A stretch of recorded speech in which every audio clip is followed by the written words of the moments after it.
The following is brought to you by the People's National Party. Make the trumpets play. Jamaican people want better. Economy coming like stormy weather. Ancestors are turning on them grave. To get JLP, all we can do it together. When we look to the future of precipice, we see Jamaica needs the vision of the PSOJ. People said the bag of promises, them can't carry go shop. And the crime rate getting high, I wonder when it all goes now, comrades. Jamaican people want better. Economy coming like stormy weather. Ancestors are turning on them grave. To get JLP. The proceeding was brought to you by the People's National Party. The following is brought to you by the People's National Party. Make the trumpets play. Jamaican people want better. Economy coming like stormy weather. Ancestors are turning on them grave. To get JLP, all we can do it together. When we look to the future of precipice, we see Jamaica needs the vision of the PSOJ. People said the bag of promises, them can't carry go shop. And the crime rate getting high, I wonder when it all goes now, comrades. Jamaican people want better. Economy coming like stormy weather. Ancestors are turning on them grave. To get JLP. The proceeding was brought to you by the People's National Party. I don't want you come to me with that foolishness, you know. You elect a prime minister, and is a prime minister run the country. It is time we learn to hold our leaders accountable for their actions and stop making excuses for them. Stop making excuses. Otherwise, go elect the people who really run in the country. And I don't want the right side of that stupid argument. Hold the people you elect accountable. And stop making excuses for them. I don't want you come to me with that foolishness, you know. You elect a primary. The scale of dealing with anti-corruption issues. So there is a learning curve that we are going through. What is important is that the government supports the development of the institution so it can accelerate very quickly on that learning curve and provide the resources so that they can move very quickly on the learning curve, and that the government does not intervene or interfere.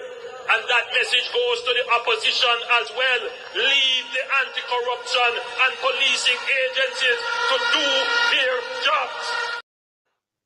Hello, welcome. Happy Friday to those in television land. Happy Friday to our silent supporters. Happy Friday to those in the chat. Hope everyone had a wonderful and productive week, and looking forward to a very restful week. Please remember to like up the live when you come in. Share us out if you can. And if you're new to the channel, please show us some support by subscribing. That will be greatly appreciated. So tonight's topic is Jamaica is badly in need of a change, with your host, Baron, Pastor Ricky. We might be joined by Melton Pot. He has a situation he's dealing with. And of course, Anne-Marie. Let me just go ahead and welcome those in the chat.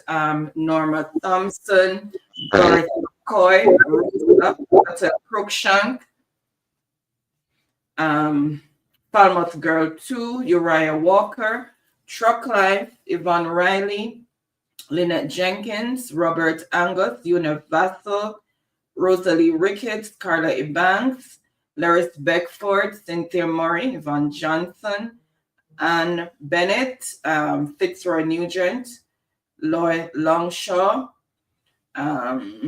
Merlin Mollison, Cooking with Miss Brown, Freedom, Donna Whitaker, Evan Miller, Maxine Fraser Bell, Fiona Burnett, JamaicanTV.com. Welcome, Colleen Stewart, and blessings.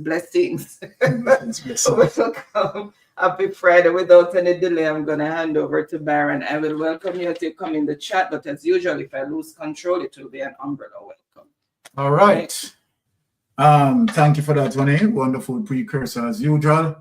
Right, Pastor Ricky, I want to say big thanks for passing through once more again. So let me just right away just give you the opportunity to meet and greet your people, Pastor Ricky. Blessings. And we know that Melting Pot will be passing through later. All right. Let's go ahead, Pastor Ricky. Meet and greet as usual. Good evening, Lady Anne-Marie, Sir Byron, dynamic duo straight out of Canada. All right. I'm so blessed and happy to join you and the team this evening. And greetings to all of your listeners, subscribers, and supporters in the chat. Those who are outside the chat will be listening today, tonight, tomorrow, in the future. Greetings, everyone. Beat and teach them till I'm a ben. None of them. We're not. Yeah. Your audio, your audio started. So try and fix the audio, Pastor Ricky. All right. Having said that, let us move on. My Jamaican people, right? Let me just say that we are now in the election season, and we have to be prepared. We have to be prepared, and I hope all of our Jamaicans, right, home and in the diaspora, are preparing, right? And remember that we can't take anything for granted, right? We have to go out, vote. We have to turn out the vote, right? We don't want to relax, even though, of course, we have been showing a convincing lead, right, as it relates to the poll up until now. And I want to say that the People's National Party, right, gaining more momentum. So that is a very solid news, right? So those, please don't take anything for granted, right? Go out, because we are depending on every single vote, right? This election is one of the most serious elections ever as a result of things that happen as it relates to corruption, unprecedented. And we have to go out, right, and making sure that our voting, right, is saying that we are voting for good governance and doing away with corruption. The corruption has been so widely spread, right? We have seen the Justice Minister, right, fully align himself with corruption. We have seen the entire Jamaica Labour Party, right, has embedded themselves in corruption. So the only thing that we have to do, right, is to tell them, time come, step aside, good governance. We are talking about, we are building a better nation. So we have to go out and vote.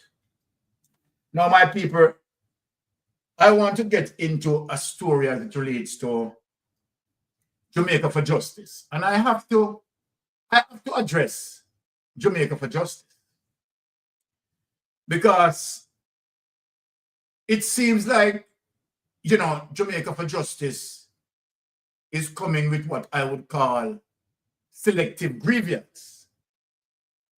And so then it appears as if, right, whenever the Jamaica Labour Party done something, you know, quite egregious, they don't see that. They don't speak on it. But trivial matter, very trivial matter, right? The Jamaica for Justice coming out to speak on it. So I'm going to put up, right, the clip and let, you know, us see it all and we review it, right, and dissect it without any delay on it.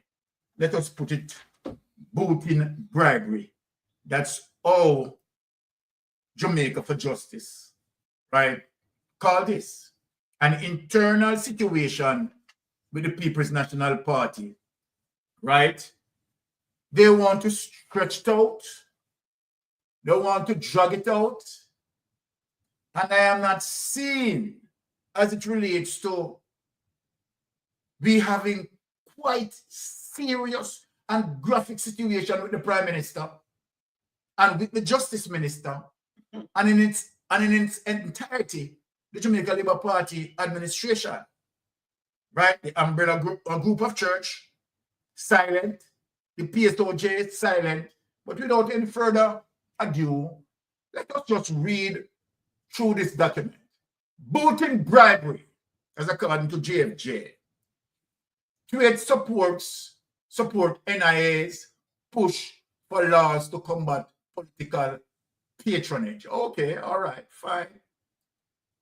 Jamaica for Justice is urgently calling for People's National Party PM President Mark Golding to pointedly address claims by his party's former caretaker for Kingston Central, Lawrence Rowe, that state appointment were among offers being negotiated for him to withdraw his candidacy.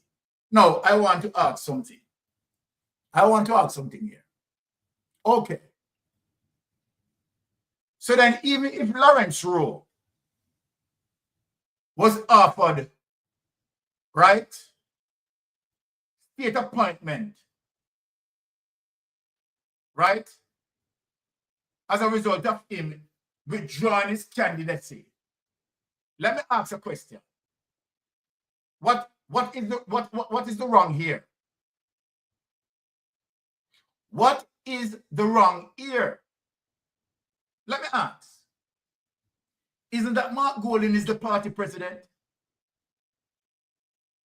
Isn't that Mark Golding has the last word in deciding, right, who he wants to put where? Isn't that Mark Golding has the responsibility? Let me answer a question here. Because it just seems like, you know, people is just pissing all over them foot. I want to know, isn't the responsibility of Mark Golding, right, to select who he wants to put in the Senate? Huh? It's in law that Mark Golding, right, needs to do so. Like Andrew Holness, right, who selected his cabinet members. So then what's the wrong here? But anyway, let us read on. While JFJ refrains from commenting on a specific political matters, want to refrain from commenting on specific political matters, but want to choose to comment on the PNP internal issues, which is a nothing burger. This is what I said, you know. While JFJ refrains from commenting on specific political matters, and might be those matters might be dealing with to address the 28 accounts that the Prime Minister have, right? So then you people refrain from address that, right? I mean, the despicable remarks that the Justice Minister made. What you do now, JFJ? You refrain from commenting on that, but you choose now to comment on the triviality. So let us go on. The implications of the recent allegations are grave. What grave about it? Let me ask you, JFJ, what grave about it? Tell us. Tell us the immoral act, or tell us the illicit behavior. Now let us go on.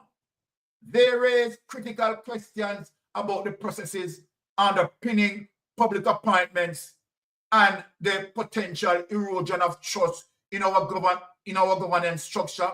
But here, hold on there. I want to know. It is, hold on, it is not my golden responsibility, right, to choose who you want to put to put in the Senate. Eh? Likewise, it is not the Prime Minister's responsibility to choose who you want to put in the Senate. Eh? What is this you are saying? Said JFJ's executive director, Michael Jackson, you're an idiot. Damn fool. You're stupid. We urge the leader of the opposition to take these concerns seriously. What kind of concern? What kind of concern seriously? And address the allegation concerning the Senate and board appointment with transparency and forthrightness. Right? It is essential that all appointments, whether made by the Prime Minister or the leader of the opposition, adhere to the principles enshrined in our Constitution, principles that demand merit-based selection to ensure that only the most qualified individuals serve in our legislative bodies. She added, you know, say this a woman, you know, say this a person, a living idiot. Okay, let us talk about the merit base where you talk about. And so then for people to understand as it relates to merit base that she's talking about, simply mean to put qualified people in their position, people that require the skills and talent, you understand, to put in a particular selection. Let me ask a question. Now JLP will put the mayor in a St. Thomas. You understand? What I get, well, $50 out of $10. Since we talk about merit base, let me ask you something, Jamaica for Justice. You see, we have any former member of parliament, or mayor, or senator, you understand, who they get 50 out of 10? I want to ask you, since you talk about merit base, because you know, seems like you know what merit base means. I don't think you know the definition of merit base, and you wouldn't be saying this. So let me ask you, do we have any mayor or any senator doing their maths and I get 50 out of 10? Eh? Answer the question. No, let me read on. Jackson further noted that the deviation from the meritocratic approach not only jeopardized the integrity of the country's governance system, but also undermined the fundamental tenets of good governance. You know what? Let me ask a question. Andrew Honest have 28 accounts. And Andrew Honest cannot explain his wealth. Let me ask you a question. Does that undermine the fundamental tenets of good governance? Andrew Honest, where everywhere we come out and mouth is a lie. Eh? I'm asking you, does that undermine the fundamental tenets of good governance? You know what, let me take with this. Take away this. Take away this for me. Because this really get me upset. Now, Pastor Ricky, Jamaica for Justice. Again, you know, I am not surprised because you see a justice minister that called himself, you understand, Minister of Justice, and said what he said. Now, Pastor Ricky, have you heard what I just read out? Where that person is talking about meritocracy, right? I want to know, have you seen the People's National Party selection of member of parliament candidates? All brilliant, right? Well spoken, well polished, right? Do we have any person in the People's National Party with a mayor, councillor, right? Or any candidate that is getting 50 out of 10? Talk to me, Pastor Ricky. What's your answer? No, we are not like that. And, you know, this is a nothing burger, as you said it. The real story is about, we talked about this on Tuesday night, Derek Smith, that the Prime Minister paid $7.5 million for 5 years, which totaled up to be $37.5 million when he said that he landed softly on the carpet in the office of the Prime Minister which means that he switched him out and give the seat to Nigel Clark. But he used $37.5 million of taxpayers' money. The question the Prime Minister needs to answer, how much money did he pay Marcia Smith to give up her seat to Matthew British in Northeast and End? The next question he needs to use the microphone and answer is Mike Henry, Audley Shaw, Carl Samuda, and Hutchinson all are vacating their seat. How much money did he pay them to give up their seat? That's the real story that, you know, they play with fire, tell them they're gonna get burned. All right. If they're not clean, then, you know, we're gonna come right back at them. Amen. Exactly. And here's Janet Jones saying selective outrage. And Sister Janet Jones is extremely right, because that is selective outrage. So now, let us ask JFJ this. Let us bring up the next document and ask JFJ this, because I want to know if JFJ, right, have heard this coming from the Justice Minister. Let us bring up that document. I want to know if they are going to address this. Let us look. As what Sister Jan said, selective outrage, which she's perfectly right.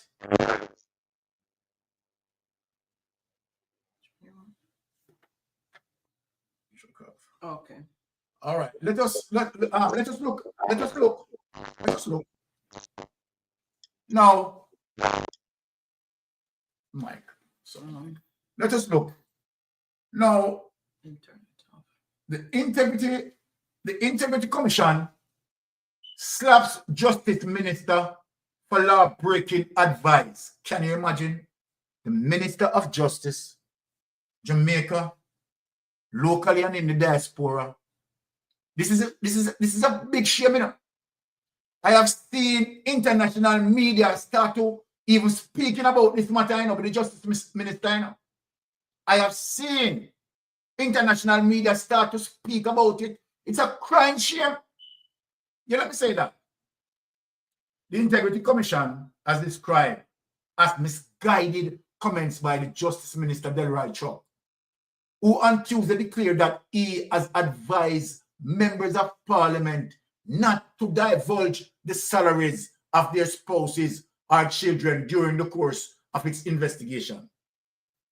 We have seen the Justice Minister now want to say that he was misconstrued or he was misinterpreted.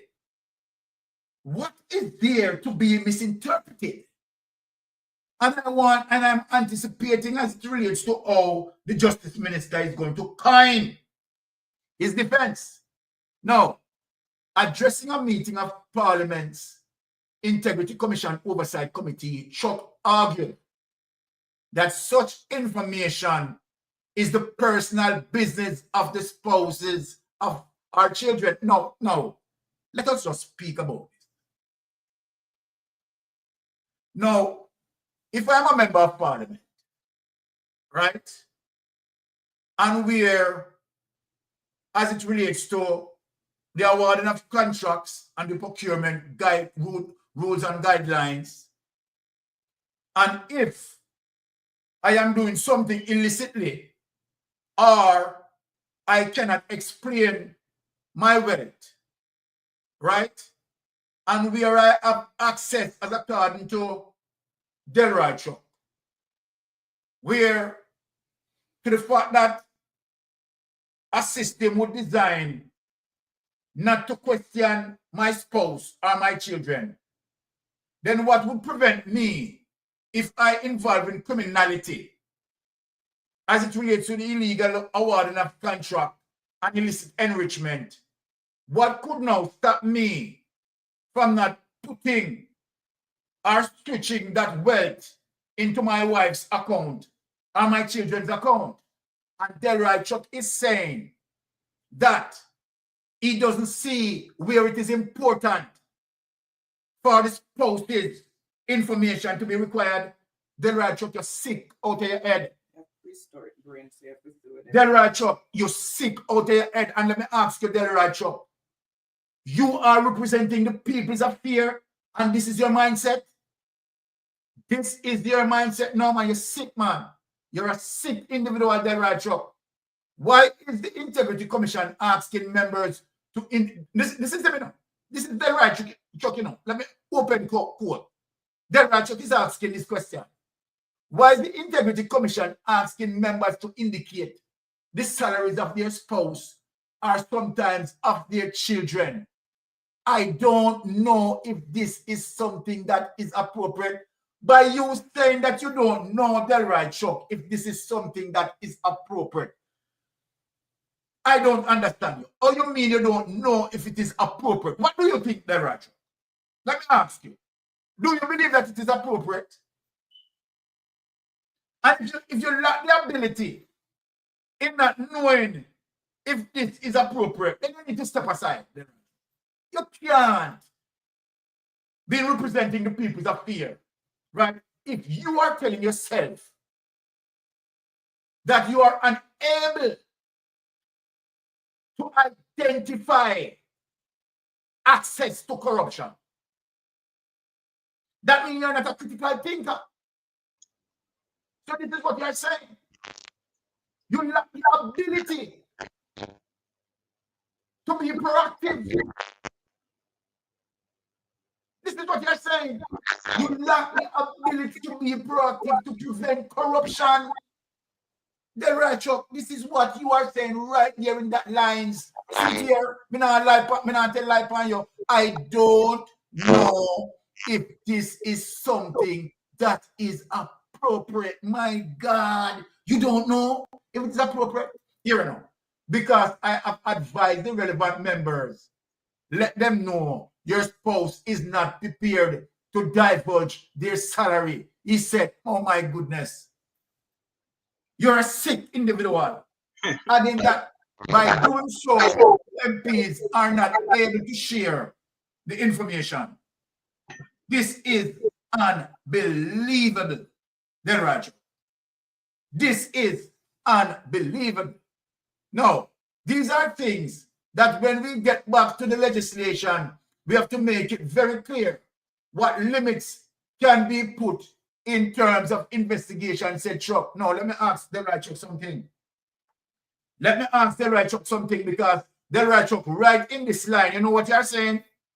You are saying that you are not reading the information that the Integrity Commission investigators are providing you with. The sensitization as it relates to procurement guidelines, right? Del Right Chuck, let me ask you a question. Are you going to the Integrity Commission workshop? Are you reading, right? Whenever the Integrity Commission send you people notes, are you reading them? Because right in this line, this is what you said. These are things that when we get back to the legislation, we have to make it very clear what limits can be put in terms of investigation, said Chuck. Now, Chuck, if you are for transparency and accountability, why you want to put limit on the investigation as it relates to accessing the information where it is necessary and relevant, as it relates to the relevant people who are involved in the perimeter of the investigation? Why would you choose to limit the investigators? So then obviously you don't want the investigators, you understand, to solve whatever they are investigating. You want to limit them. You see how corrupt you are? You see how corrupt you are? Now, obviously, what I'm seeing here coming from you, Del Right Chuck, is the dispelling of ignorance, because what I'm getting here, it obviously seems like you lack the knowledge that section, what it is, 40 or 44, speaks about spouse's declaration as it relates to statutory declaration. So then, you are not knowledgeable of this section. No, you can't represent the people's business. You can't represent the people's business, my boss. You are showing right here that you're a Duffy. You understand? You're a Duffy. You understand? You're really a Duffy. No, but in a late afternoon release on Wednesday, the IC charged that the parliamentarian Chuck was ignorant of the pertinent provisions of the Integrity Commission Act. This is where I'm going. And see that? I said section 40 or 44, it is section 40. Now, the IC noted that section 39 and 40 of the Integrity Commission Act impose specific obligations that are related to the filing of the statutory declarations by parliamentarians and public officials. Section 39, subsection 1 states, subject to the provisions of this act, every person who on or after the appointed day is a parliamentarian or public official shall submit to the Director of Information and Complaints a statutory declaration of his assets and liabilities and his income in the form set out in the third schedule, right? The IC noted. So let me ask a question. So obviously, Delroy Chuck, right, is totally ignorant of section 39 and section 40. And not only Delroy Chuck, you know. What's your name? Jeannette Calder. Jeannette Calder. Also ignorant of this, you know. No, and these are the people who are representing us. These are the people representing us. My goodness, man. Look at this. Section 40, subsection 1 of the Integrity Commission Act 2017 further provides as follows. A statutory declaration shall include such particulars as are known to the declarant of the income, assets, and liability of the spouse and children where applicable of the declarant. The IC further pointed out, and my God, you are going to tell me that you have parliament. So hold on. No, So wait, Baron. yes. But even here, when we're filing and we still have to file, Yes. I have to declare your salary. You Exactly. have to declare my salary. Exactly. If the kids are working and they're living in the house and they're considered dependents and they're working, we have to declare their salary. But take it away. Let me ask. So, Let me bring in Pastor Ricky here. Pastor Ricky. Yeah. Amazingly, Pastor Ricky, let me ask a question because I have to ask another question now. Can we allow this administration to deal with constitutional reform? No, absolutely. No. Knowing to the ignorancy that exhibited right here with this simple law that they should know. They should know. Right. Can we entrust these people, No. a corrupted government, to say that they want to reform our constitution? Speak to us, Absolutely no. That's why I'm grateful for Carmelita Mark Golden that says, I'm not signing my signature on this document.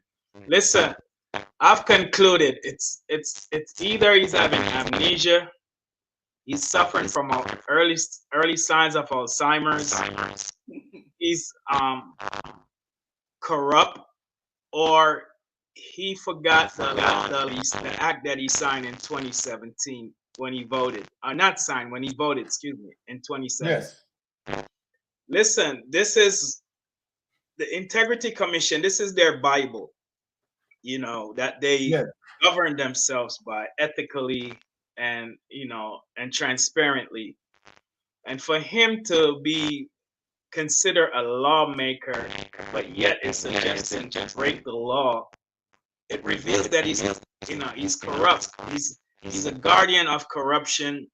He's one of the cover-up specialists. This is the same guy that says the speaker is not always correct, which means he knows she's doing a lot of wrong when she tried to change the standing order from reports coming in from the IC. But what she says final, which is crazy. Whatever she says is not final. She's not above the law. The Constitution is the supreme law of the land. And so for someone who's a officer of court to come out and state, clearly his intention. When you're prosecuting people, you have to go with the intent. Why you search for intent, their intention. Listen, we talk about money laundering, and we talk about the second phase and the process of money laundering, which is layering. It's when you put, after you place your money in placement in the bank account, layering is the second phase where you start transferring funds from different bank accounts. You start putting it in shell company, hide it or wash it, and you start putting it in family members' name, like your spouse, children, friends, close relatives, and so forth. And so for him to suggest that he's trying to say the IC is onto us and we're involved in money laundering, and if they get rid of this part, all of us who are involved in money laundering, then they won't have anything to trace or to track us with and to find out where the dirty money is. This is blatant corruption, and I concur with Senator Scott Mosley to let him resign from the office. That is a disgrace as an officer of the court. He should be disbarred. Pastor, there's a strong distortion with your mic. I don't, with your audio. I don't. All right, I'm going to come off and come back on my phone. Yes. Log out and come back in, because there's a strong distortion with your audio. Right. I want the people them to have clarity in receiving your information. All right. In the meantime, that Pastor Vicky. Let me just say this. Remember that they are the ones who enact these laws, and yet they don't know the laws that they enacted. It's just ridiculous. All right. Let us go to Brother Campbell, right? Here. Let us hear from what Brother Campbell is saying right here, my people. Because say Brother Dayton Campbell don't mince his words, You understand? Man speak truth to power. Man speak truth to power. I wanted to be here despite having a busy day, because I have some things to say. We are about winning an election. I hear some people are complaining like them just want power. Yes, we want power. The purpose of a political party is to win state power. That is the purpose of the party. You cannot implement policies from opposition. You can only talk from opposition. We want to have power so that we can implement policies and programs to uplift the lives of the people of this country. So we don't make no apology to say we want power. My duty is to steer this party to victory.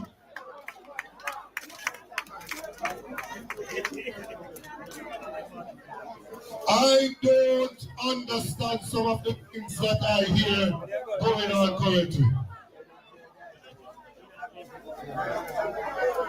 I was at a function today and I heard the Prime Minister complaining that in 2020 he was taking it easy and other people were out there campaigning. I'm saying to myself, what am I wicked and lying? That is the person that called the election, that caused people to go there to campaign. Every time he opens his mouth, he tells a lie.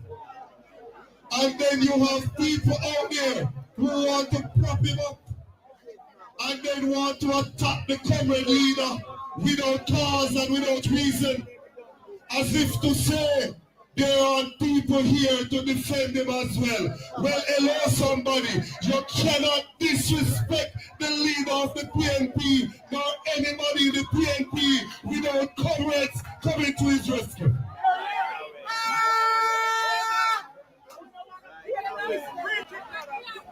How is it that people are create all sorts of excitement about some trivial matters, but have nothing to say when the government give one individual $500,000 3 times in one day, whilst the rest of the people are suffering. How is it that they don't talk about that?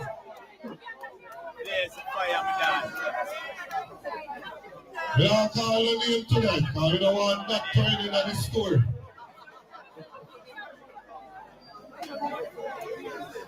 Cost of living in Jamaica right now is causing people not to be able to feed their family properly.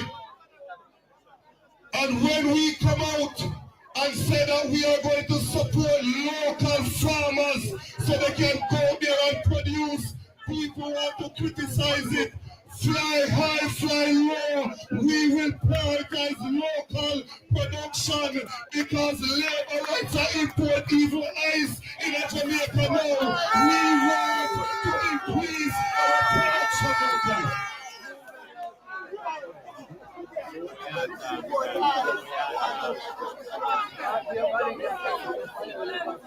I am very clear in my mind. We have gone through a rigorous process and we now have 60. Take that away. Now, my Jamaican people, let me talk to you. I'm going to go down into 3 clips here. And I'm going to bring back a piece of serious corruption that took place. Now, let me tell Jamaican people, because we are currently investigating a matter. But, you know, professional we are, we want to make sure that we dot all the I's, cross all the T's, right? And so then what we are doing in this time is doing some background check and make sure that we double check on the information, right? Because the information that yet to come, whenever I get it, it is going to be more damaging than the previous report, right, that I released. So I am warning Jamaica to anticipate that. Yes, as I said, we are dotting all the I's, crossing all the T's, because when we put it out, we are going to ensure that no one can dispute that, right? And so then be patient with me, right, while we do our due diligence in terms of checking. Let me warn that, right? Now,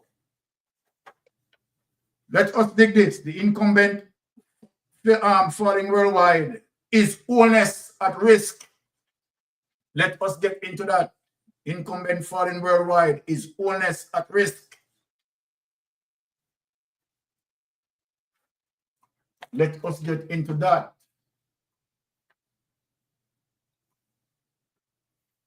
Has been sweeping away incumbent government. Satisfaction has been sweeping away incumbent governments. Rejections at the ballot box have led to administrations losing power in major democracies, signaling frustration in the electorate in the post-COVID-19 era. With Jamaica on the brink of a general election, questions are being raised about the Holness administration and whether it may be the latest victim of the turning tide. Ramon Gordon has the expert insights. The diplomatic ties between the Biden administration and Jamaica are winding down, marked Thursday by a farewell call from Vice President Kamala Harris. Harris, of Jamaican heritage, lost the 2024 election to indicted former U.S. President Donald Trump in the Democrats' worst defeat since 1988. Across the Atlantic, the UK saw a sweeping Labour Party victory in July, while in Canada, Prime Minister Justin Trudeau announced his resignation just this month. In the Caribbean, elections loom. At home, the Jamaica Labour Party faces an uphill battle for a historic third term, with 36% of respondents in a Don Anderson poll favoring the PNP's Marco Golding over Prime Minister Andrew Holness, who garnered 32.5%, as voter turnout is projected to exceed 50%. I believe that the general voting public is a little bit more turned on and tuned to voting this time. People are concerned about things like what's happening to their own families, meeting their daily household expenditure. But again, we don't know when the elections are going to be held. We can't say from at this point in time what impact the current position would have on voter sentiment. That's pollster Don Anderson, who says while it's too early to be making predictions, the PNP has made significant gains over the past few years. After the JLP won the election in 2016, we did about 8 or 9 national polls. And in those 8 or 9 national polls, I wanted to be known very, very loud and clear that in those 9 national polls that we did, the People's National Party was nowhere even in the race. But between beginning of 23 and during 24, we found a narrowing of that gap so that in about 3 polls that we did during 2024, the People's National Party were again in the race. Political commentator Lloyd B. Smith is theorizing that the government's declining popularity may be linked to a trust deficit in Prime Minister Andrew Holness. One suspects that it has to do with the continued. So right then and there, as it relates to what Don Anderson said, that the JLP was leading up until a certain point, until Andrew Holness thief out himself out of the race. Plain and simple. I'm not going on pretty up. You talk how it go. You understand? And now the People's National Party is leading. You understand? With a 9% lead out of the margin of error, it is more than a landslide victory. And I can say to Dan Anderson that trust me, it is more than 9% by now. And particularly, you understand, when we done with him tonight, you understand, and plus by next week, you understand, trust me, the People's National Party is supposed to they lead by about 20% and 28% going up out of the margin and error when we done with him. You understand? You know it going on. We deal with truth round here, facts. Yes, Mr. P, how are you doing, my lovely sister? Go ahead, you're live on Mystic Sensation. Yes, I am good and not so good. I am under the good weather. Signs come down and go. Anyhow, we were upon that. All right. But Mr. Upset. Yeah. First thing, good night, everyone. Happy New Year again. Bless up yourself, my sister. I am JFJ. Let me touch you first. Oh, you mean touch them first? Jamaica and Jamaicans for justice. Is it injustice to the Jamaican people like me? And we are going to take out with money, pay tax, and when we go down a hospital, if we feel sick, we can't get through? Is it injustice for we as single parents, we have picked the palm part, put at them, and just cut them off without anything? And when you check one them and they run around, is it injustice to the Jamaican people for paying tax and can't get a good road for drive? All right. Is it injustice for Jamaican people to be working, and when you get the pay, your face long and your heartstring get tight? Well, Sister Patty, run out half tonight. Things where you have to focus on. Come out of PMP, internal affair. Definitely. You see, when you want, like say, when you want jump down for Mark Golding. Them have a committee and they do the assessment, just like when me and you are look man. 2,000 man look where we choose one because whether we like what he dress or he has get himself or something about him. That's why we take it. Right? Please use now, you come down about you're sorry. We know when you're sorry, get this up Mark Golding enough, but I never hear so he say. Not because I just see like it ship. It's something I flip through we don't want them, but you have to pay your full amount of money. Jamaican justice, it's a led that confused over $1 billion Jamaican dollar for tax. Love me sister in a pastor. Jamaica, What? Justice. You know, she say if you got to him to pay no money. We have to pay money, a woman at my age still have to pay housing trust and can't get a house or die. Is that injustice or that is justice? Those are the questions that you ask. The question one of the ask, the sitting most honorable Dr. Tara and to wholeness. One barata and money are spending a black sun and steel and all that for something. Those are the things one of the find out. Come out of PMP business. Right? Plenty of let me tell you. Emily Shield, I used to hear my grandfather say, when woman good looking, they have angel face, dog mind, and pussy intention. My grandfather word, you know what that means. You works a young, bright, pretty black woman. It's even still no. But you let down the Jamaican people because you are one-sided. Your Dr. Nathan Campbell and the whole PMP shall mix up, you know. You no go on nationwide, no go on them no interview. Make them go interview them and then leader. I make up the call by your Marky G. If you're not here now, somebody will tell you, please, from now on going, do not at no cost take no interview from nobody from RJR, CVM, not nationwide. Agreed. Okay, use up the social media. You have as much platform to go on. Use up the social media. Don't go on no media with them, but they have something because all them I do is try to flip. If you say A, then say A plus. And for the people who do not understand, I will believe them when they say so. Do not go and no interview with them. I was listening to clip with Emily Shield and Dr. Yeaton, and where she had dig down in it. If she did not dig down in the honest, the country would reach this. Those are the things one of the people go to hospital and Jamaica, look at the tourists. We come out the other day, and the man has asked the question, if I didn't have the money, would the doctor let me die?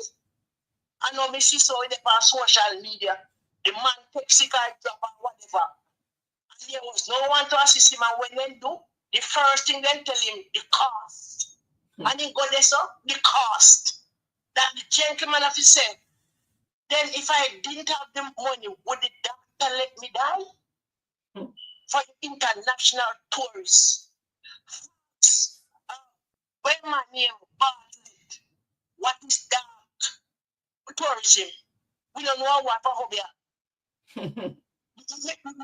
Mr. on social media and talk to my one man say my spiritual man, my pastor from Africa. Say he get that dream, say he see that airport at the Jamaica. Say God say don't mark God. You hear? And the man talks on something where it seems like a true. Miss JFJ Rydell Roa, it's alleged that if the prison now, but him these people with only a lime and here say I can't so those are the next select him becomes counselor. Those are the things that you have to look into. Is the Jamaican people getting good representative?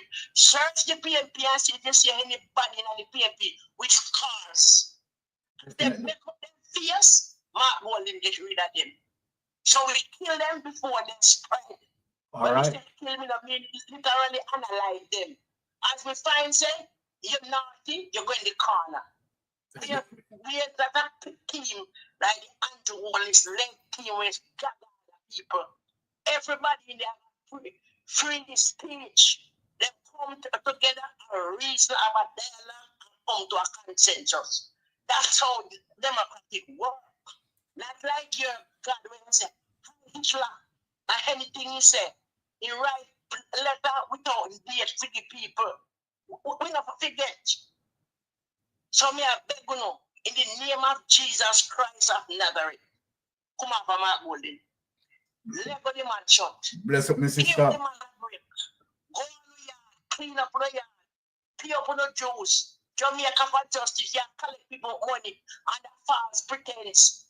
Because the hungry thing I do, I'm going to PMP business and the Jamaican people suffer security. They are over 2 years now when the Supreme Court had them pay security, they are them back money and them not get it. Those are the things when you talk about policeman on duty without gun.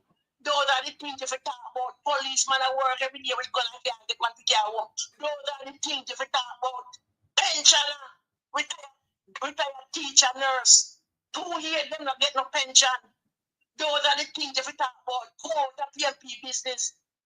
If the thing is a certain way and an internal and it happen, yes, you can talk, fine.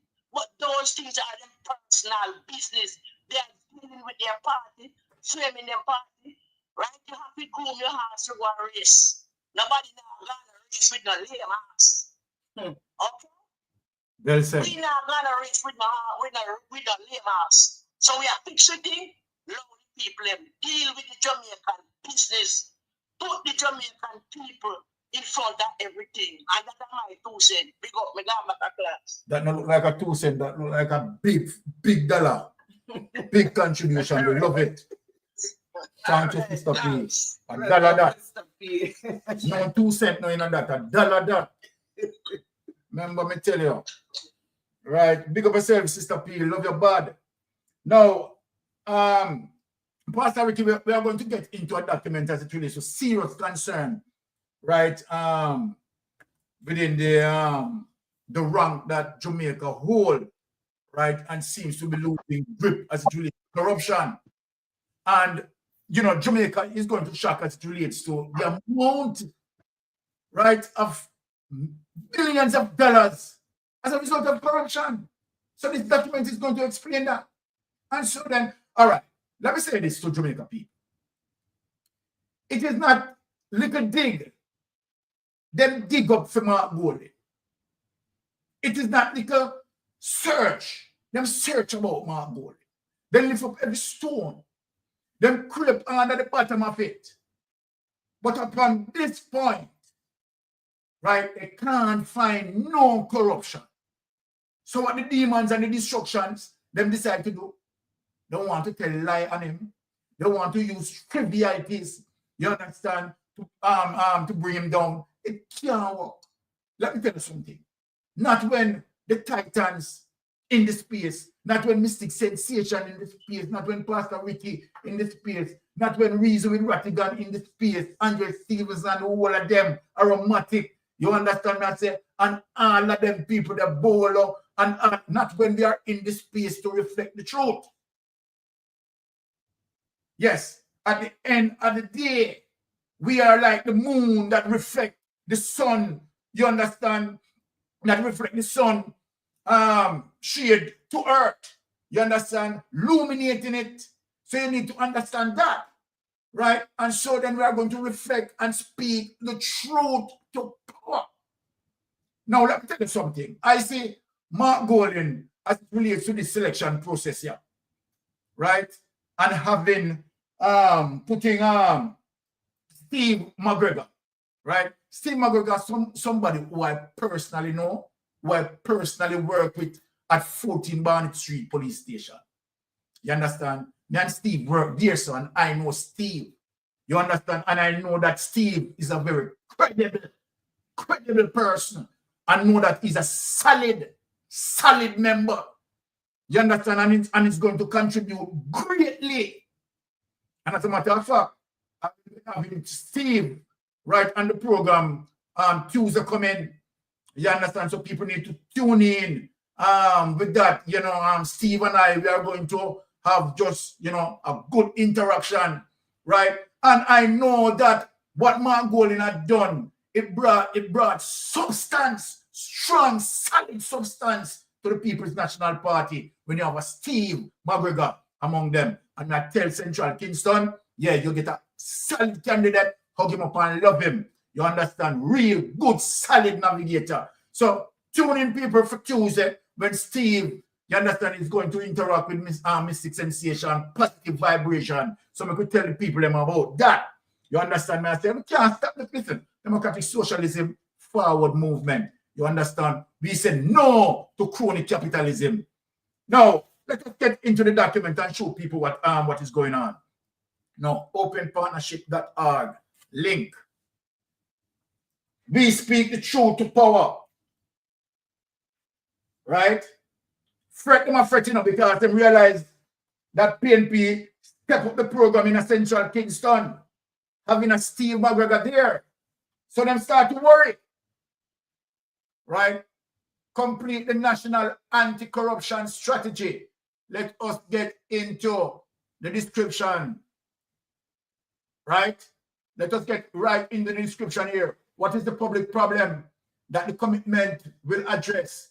In the 19 years, 2002 to 2020, that Transparency International has been ranked in Jamaica. The country has averaged a corruption perception index score of only 37.5 out of 100.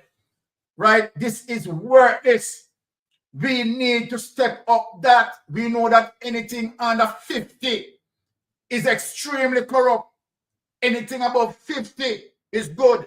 So now, index CPI score of only 37.5 out of 100. Prior to its 2017 and 2018 CPI scores of 44. Now, let me tell you something, people, as it relates to 2017, and this is one of the reasons why we are saying, you know, God bless in terms of having a Mark Golin right at the helm, and Mark Golin is in the process of selecting, you understand, solid candidate to represent the people. Solid, you understand. Praises to the GenSec, you understand. Dr. Nathan Campbell, you understand. Bless up yourself. Anyway, the GenSec. Now, let me talk to the people and make the people understand what they're going on with this document. In 2017, here it is. Index CPI score only 37.5 out of 100. When Bruce Golin, you understand, take over, Bruce Golin flatline it, you understand, to 30. It is the worst that it has ever been. Now, let me tell you something about Mark Golin. Mark Golin shaped, you understand, the Integrity Commission bill, right? Shaped the bill. And when it enacted in law in 2017, what that has done, rise the Jamaican score to 44. Here it is. Prior to its 2017 and 2018 CPI score of 44, Jamaica had never scored higher than 41. You understand? So here is Mark Golin again. Solid inspiration from Mark Golin. That the world recognize, you understand, the effort of Mark Golin in terms of wanting to deal with checks and balance, honesty and integrity. Hey, look here. For people that try to tarnish Mark Golin, what you really doing? Now, if you check Mark Golin father and Mark Golin father contribution to Jamaica, you people should shame yourself. I remember we tell you, you know, the old frame tell you say the chick no fly far from the black, you know. Remember that, you know. So Mark Golin cut off from father, you know, just like Michael Manley and Norman Manley, you know. That is just the transition, you understand, of the same good spirit flowing through the man, them, you know. Someone to make Jamaica know this, you know. Right? So Mark Golin decides to watch out, hey, the thing is too corrupt. Politicians need to do the people's business. And Mark Golin crafted the Integrity Commission bill. You understand that passed in law. And now Mark Golin not only stop this up. What Mark Golin do? Mark Golin said, no, more needs to be done. Let us put an impeachment bill. You understand? So that politician can be impeached. Now, this is somebody. One more, I talk to my Jamaican people. This is somebody who have businesses before coming into politics, you know. This is somebody who was a successful businessman, you know, who know Deering, Bunting and Golin. You understand? Very successful businessman. So Mark Golin don't come into the politics, you understand, to scale off and to hustle and to pilfer. You understand? Mark Golin born nepotism. Mark Golin born cronyism. Mark Golin born skullduggery. You understand me, I say? Because he has been there and done that. You understand? Work in the private fields and successfully. Not like some of them who don't have no business, but yet them richer than Mark Golding right now. You understand me? I deal with that for the people them back, you know. You see me, I say? And I tell the people them to come support him. I want third term. Eh? Now I can read that thing out. No. Scores of 44, Jamaica had never scored higher than 41 in 2015 CPI score, while Jamaica lowest CPI score ever was 30, as me tell you now, which was recorded in 2009. And people, when you Google it now, Google it for me. 2009, I would have ruled. Bruce Golding. Bruce Golding, I show the people them the evidence, you know. You understand that, sir? So there's no hesitation when we talk about Mark Golding, man of honesty, integrity, because we have the information we want to back and support him. You understand? We support good governance, and that is what Mark Golding is defending. Now, a CPI score of below 50 means that a country has a serious corruption problem, as I tell them. In 2020, Jamaica had a CPI score of 44 and ranked 69 out of 179 countries. How many CPI score gone to 44? I don't know how come disrespect him now. Eh? Jamaica for justice. I come disrespect the man. Jamaica for justice, they need to apologize. They're out of order. Was it Andrew Wallace who bring the score to 44? Right now, Andrew Wallace want to take it down to 29, worse than 30. 29, 20. You understand that, sir? And here's the man. So I crucify him and crucify Jesus Christ for the cross again. Want to tell me now? Want to tell me if you don't want to release Barabbas and crucify Jesus? Because that's what you're not doing now. See the evidence, sir? In 2020, Jamaica had a CPI score of 44 and ranked 69 out of 179 countries. Who make it go to 44? Eh? Who make it go to 44? It is the Integrity Commission Act that was passed that makes it go 44. You understand? Andrew Wallace have nothing to do with crafting legislation. Someone out there and bright, you know. Do you know that Mark Golding, you understand, is the only politician who has crafted most legislation? Nobody else, no member of parliament. Let me tell you no history. Let me teach you no history. It is Mark Golding who passed most legislation in parliament. No other politician done that. So if you read the history, Jamaica people, let me tell you something. Put on a thinking cap. You understand what we're talking about? A fact. You understand what I say? We now give up the pretty marble for all dirty rocks. And all dirty rocks, you know what? All dirty rocks want to come in and trick the people them. You understand? We now give them my preps for rocks. Preps over rocks every time.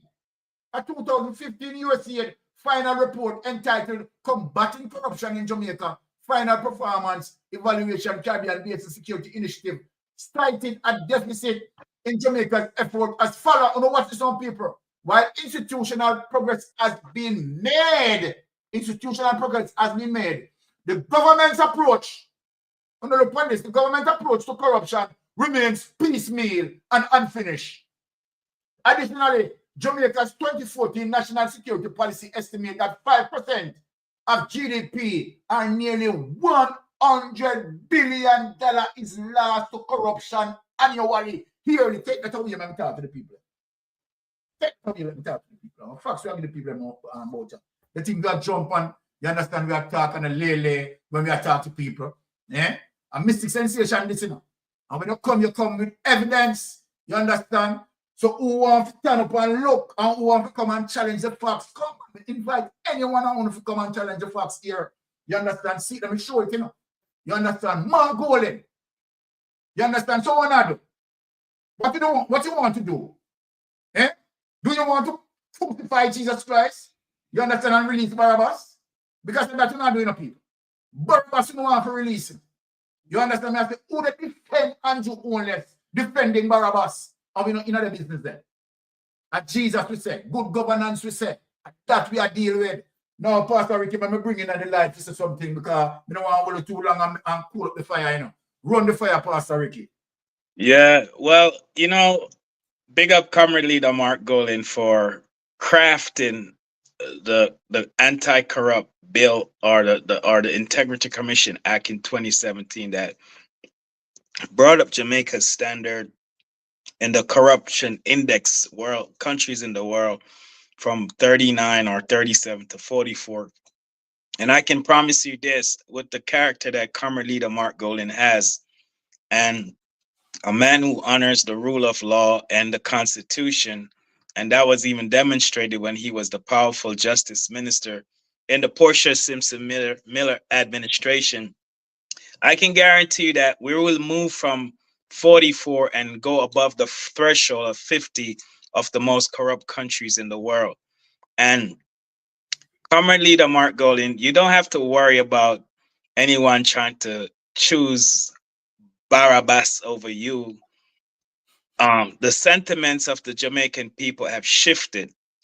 And you were just talking about in the previous segment when my computer was acting up about the rise of Comrade Leader Mark Golin, of how when he became party leader, he was down 13 percentage points in the poll, but that was in 2022.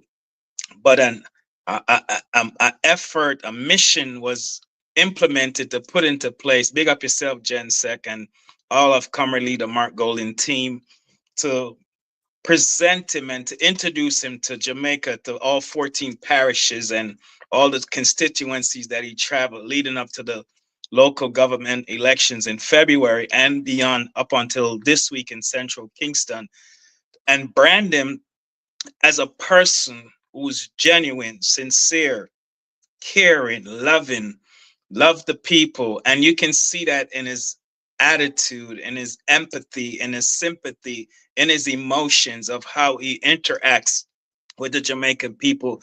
So I have the utmost confidence, as Criminal Chang says, their messages is not resonated because they can see the sentiments of the people shifting. And right now there's a huge orange wave all across Jamaica that is saturating Jamaica. So when we look at coming down from 13 percentage point in the poll, and then the last poll came out, we were ahead 9 percentage point, plus our 4 percentage, minus our 4 percentage out of the margin of errors. So, and now Don Anderson poll is about to come out by the end of this month. So I believe we will capitalize on the 9 percentage point, and we will be way ahead. And so you should label Tuesdays as Bombshell Tuesday, because I know you're going to drop another Bombshell Tuesday coming. But listen, anyhow, we can't get too complacent with the poll standing, because poll is just a snapshot in the real time of the sentiments of the people. And any adverse event or any situation can shift, you know, God forbid, and change the perspective of what the polls are currently reflect. But we know that because of corruption, because of criminality that we've seen demonstrated, this JLP government and the criminal prime minister, they averages at least 2 to 3 scandals per week. And so the people are sick and tired of all of the corruption and the scandals. They have lost trust, they have lost confidence, and they have lost faith in Barabbas, who was a notorious criminal and a robber in the Bible. And this modern day Barabbas, who's stealing from the Jamaican people and cronyism, and we see government contracts even to Garvin back in 2007 when he was education minister. Robert Garvin, who got a lot of government contract, which was, you know, cronyism, nepotism. And then I know Comrade Leader Mark Golin is going to fix the loophole in the procurement process, because that's where all of this cronyism and nepotism and skullduggery is taking place, with the awarding of government contracts to themselves and their friends. There is no way you should be in politics and you operate in a business. You should put that in a blind trust, and you should do that prior to you coming into politics, like Comrade Leader Mark Golan did. One last point. One of the things I'm so grateful about Comrade Leader Mark Golan is that every single year he's blessed to have his statutory declarations certified by the only anti-corruption agency in Jamaica. And this criminal prime minister cannot get his statutory declaration certified. He cannot answer simple questions, and he refuses to answer simple question. How did you inherit your wealth, your lawful income? Because on the statutory declaration form, it asks for your income, assets, and liability, along with your spouses, children, and whatever bank accounts you have onshore, offshore, businesses you have onshore, offshore, and assets that you have onshore, offshore. I looked at the statutory declarations at least twice before. And so when you cannot answer simple question to a law enforcement agency that is against illicit enrichment and corruption, that means you have something to hide. And so the criminal prime minister cannot answer these questions. But guess what? Comrade Leader Mark Golan got an A+ every single year. And this March, 2 more months, everyone will be required by law to submit their 2024 statutory declarations. And I guarantee you that Comrade Leader Mark Golan will have another year certified. And this criminal prime minister, who's still on the investigation, I hear the labor rights saying he's not on the investigation because the reports were tabled. And they just have this misconception because they're misinformed. He's still on the investigation by FID, the Financial Investigational Division of Jamaica. And he's still on investigation by TAJ, the Tax Administration of Jamaica. And when they finish their findings, they will send back their findings to the Integrity Commission. So this prime minister is disqualified for even being prime minister right now, and he's not qualified to run for prime minister. Well, to represent his party for prime minister, because you don't vote for prime minister. Turn it back over to you. Well said. Well said. Well said. Well said. Solid input, and I love that. Now let me talk to my Jamaican people before I get into the next clip. Now, last week, of course, we start out with situation, and this is, the art of the corruption in terms of when you have so-called prime minister who claim that he loves Jamaican people, right? And he's asking for a third term, right? Now, we have seen that the prime minister, right? When you have someone who devalue the Jamaican assets, right, and converted that to personal use, we have a problem with that. But let me warn, as I said, I'm going to get back into the report there. You understand? But we are coming with something more impactful. But we are making sure we are dotting our I's and crossing our T's. Because we know that that is not going to be a bombshell. That is going to be a tsunami. All right? So let us read out the little bombshell that we run last week to show people, you understand, the evil that exists. You understand? Within our government. The evil that exists. So we can go back over the report there. Because, as I said, next week, as the time progresses, you understand, and we are working on it. Trust me, people, you know that Mystic Sensation always deliver, When we speak, we always deliver. All right, without any further delay, let us get into, you understand, the 2 members of parliament who claims that they love Jamaican people. Who claims that they love Jamaican people. Now, so let us go back into this. Right? Yeah. The sender said he isn't sure about here. The real reason why Darrell Vaz lost his US visa, everybody has been busy speculating online about the reasons for the revocation of Philip Palwell's visa. Some of the stories read like an action movie, some like a thriller, and others appear to come straight from fantasy land. Yet, as we read and digest the Disney-like fantasy about Palwell's revocation, we hear no reason for the revocation of Darrell Val's diplomatic and visitor's visa. Now, the diplomatic visa, which is granted under right of passage, clauses of the Geneva Convention, give ministers and diplomats a free pass to do the country's business. So let us ask the question.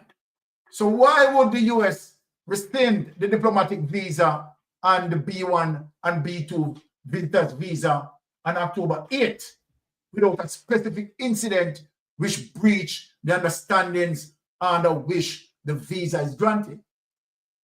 The US government will tell you there were material breaches by Minister Vaz, which caused the State Department, and we want people to understand, you understand the capacity, the ability, the tenacity of the investigators or the investigating arm that carry out this investigation, right?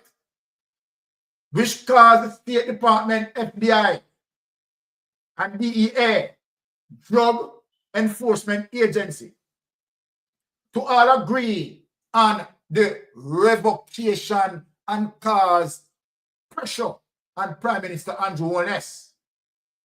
The incident involved Vaz travels to Mexico City to collect kickbacks from his Moon Palace Resort connections for his role in the rooms and the beach deal. A Prime Minister Jamaican property. The payment of $2 million were made through the Jamaican Commission agent, but Mr. Vaz collected $475,000 in Mexico City. The financial transaction flowed through the US banking system, and Mr. Vaz was fingered. And when consolidated with US real estate and huge construction work at his house in Portland, people want to listen to this. Vaz was sanctioned.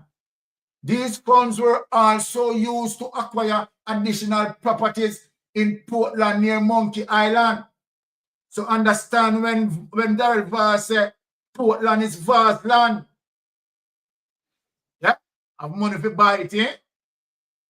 Have the people's money to buy it. Yeah. The Moon Palace money also led to the Prime Minister. People want to listen. This is not the views of Mystic Sensation. The Moon Palace money also led to the Prime Minister, who made a huge and illegal cash lodgements to First Global Bank in New Kingston. Transaction is there as evidence in the people. We're not telling a lie. This is no make-up story, you know. Now follow this, which the US authorities have flagged because it violated US laws. The deposit was not reported as the law requires. This caused the bank officer, listen to people, because people get punishment feet, you know. So them can't tell lie this, you know. Which the US authorities have flagged because it violated US laws. The deposit was not reported as the law requires. This caused the bank officer, who is a strong JLP supporter and acted as NHT chairman, you see how Andrew Holness put these people in respective places.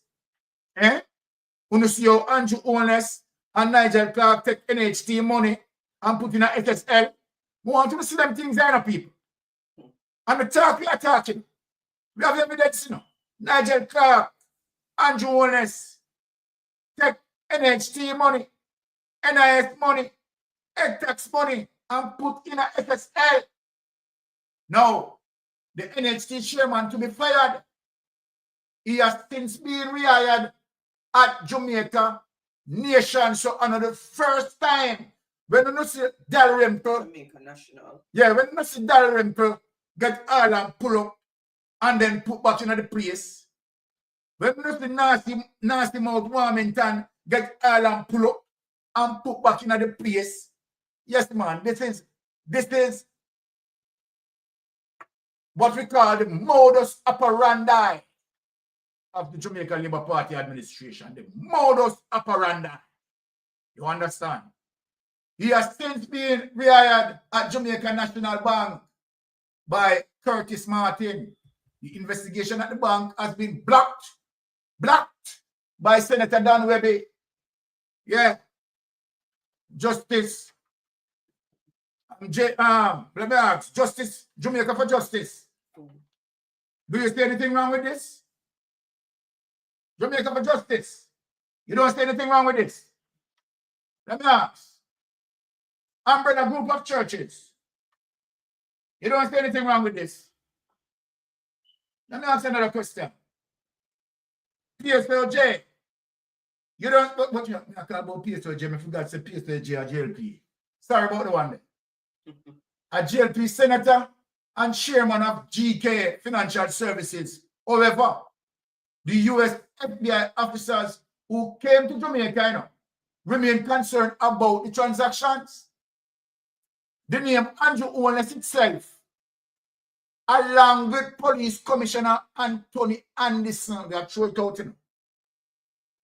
Andrew Owens select him to become Commissioner of Police. Came up for visa revocation within the State Department.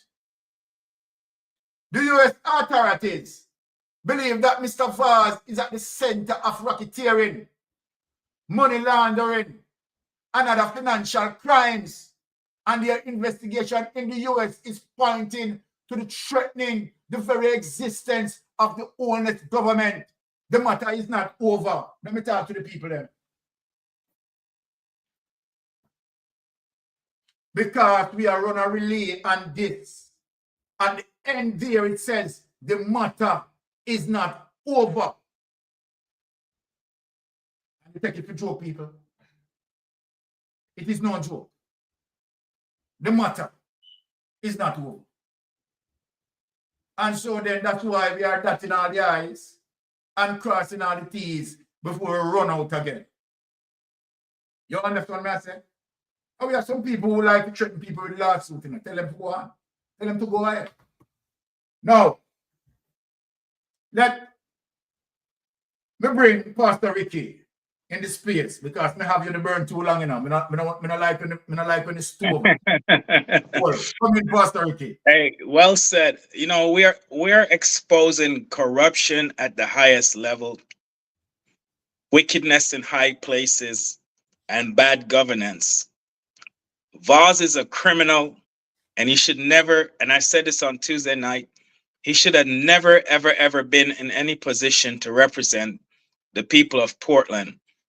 I put into the database the nominal number that's on the visa, 1-year waiver visa that he held up and took a picture with. The incompetences of him not knowing that he should have redacted out the number.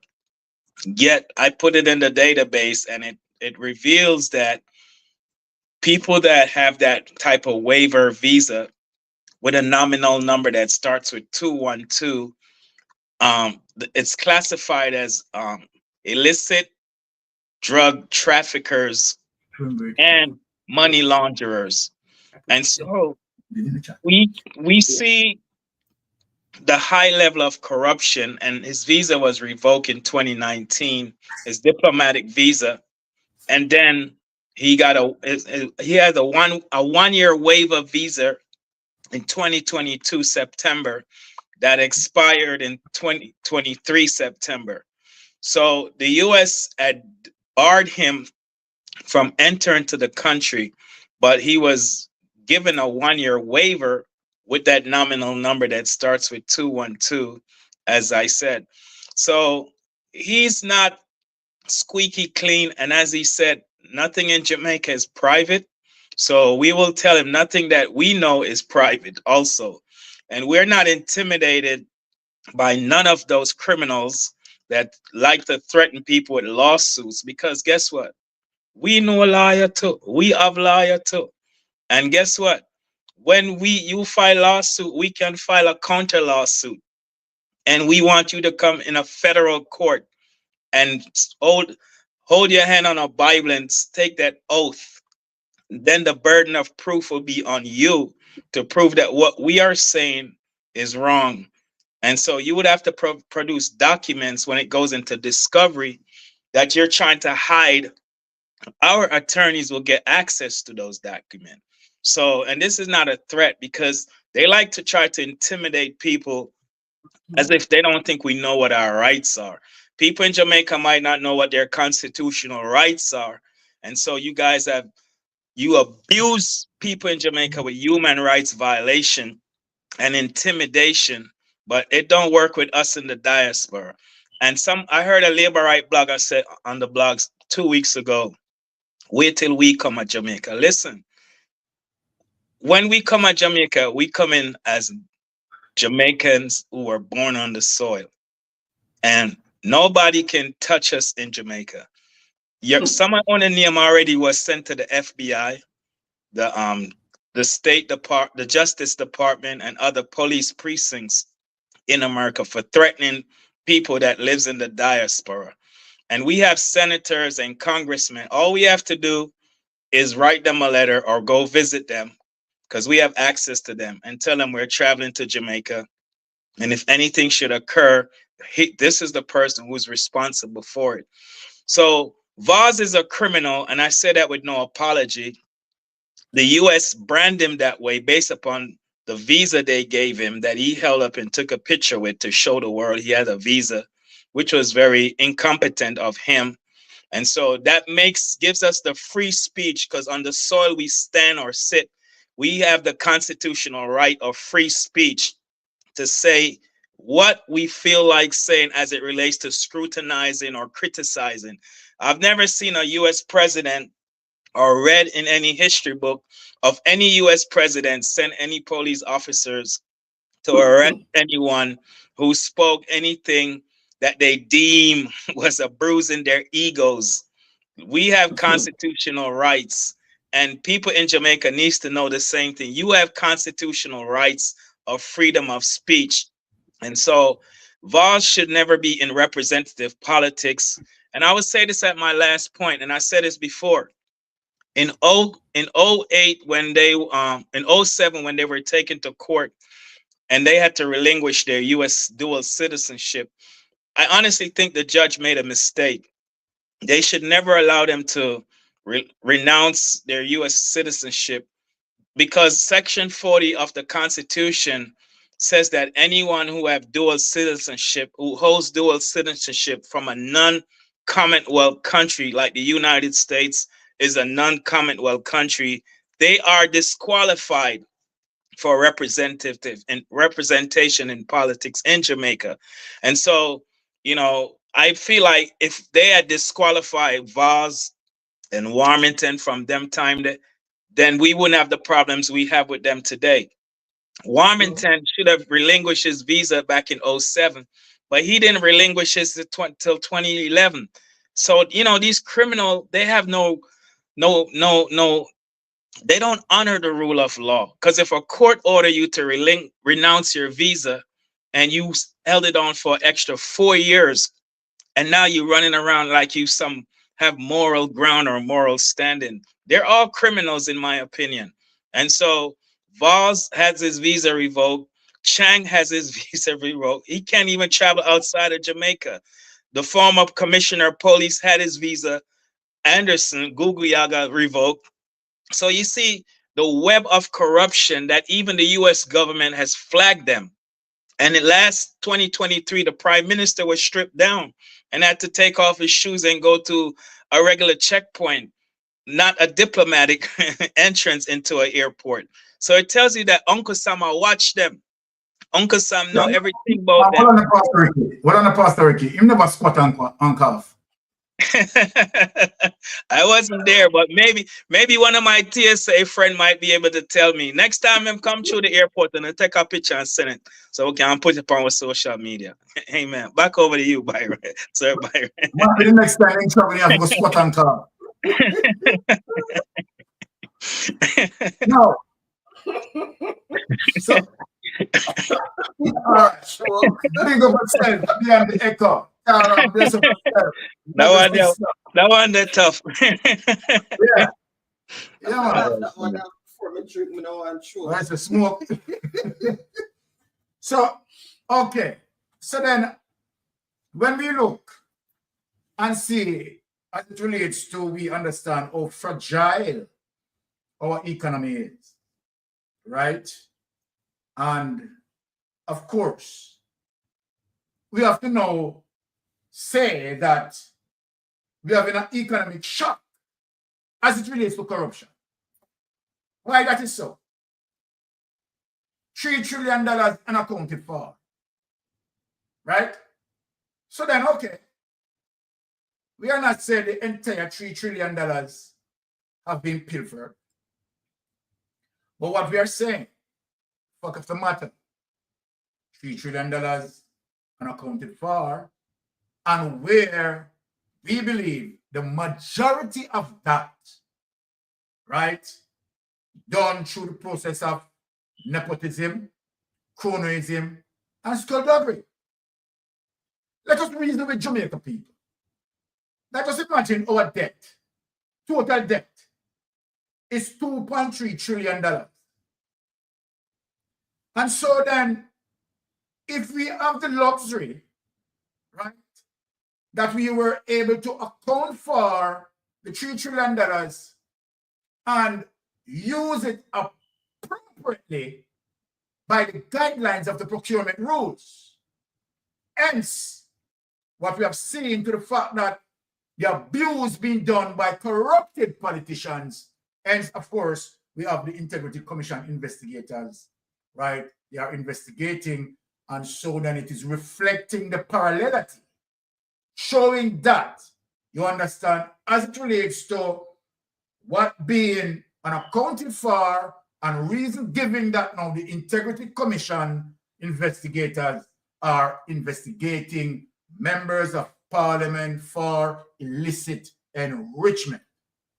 So having said this, right, for persons, the naysayers, the spin doctors, the political spin machine, who believe that, okay, all right, we shouldn't say it like that, and they try to shape it. The fact of the matter, right, it is unaccounted for. So then, sorry, before you go any further, Baron, let me just, yes. Pastor Ricky said something, and somebody was odd by it in the chat when he said that the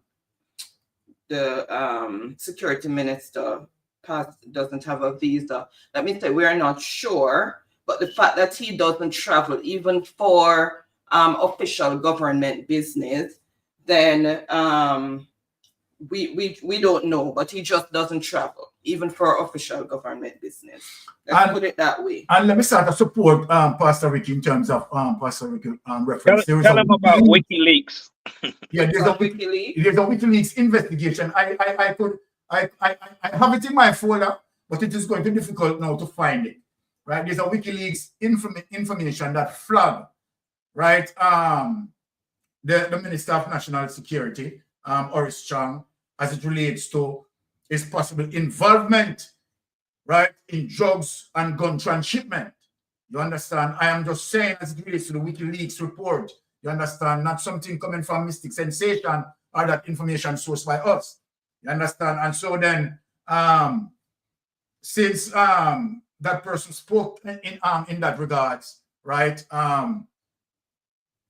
I will make sure that I secure that document, you understand, to show it next time. They're saying they're just in awe that he doesn't have a visa. I'm saying we don't know. Oh, yeah, we don't know. It's just that he just doesn't travel even for official government business. Okay. All right. So big up Michibu. Now let us think, right, and try to play into the narratives that the Jamaica Labour Party, spin machine and naysayers want to say, right? Now look at this now. Look at the following information that we are getting, right?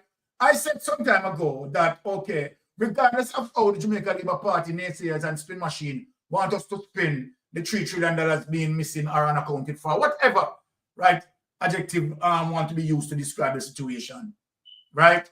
We have serious situations, right, in terms of, right, the lacking the ability to account for these funds. Now, watch this, people.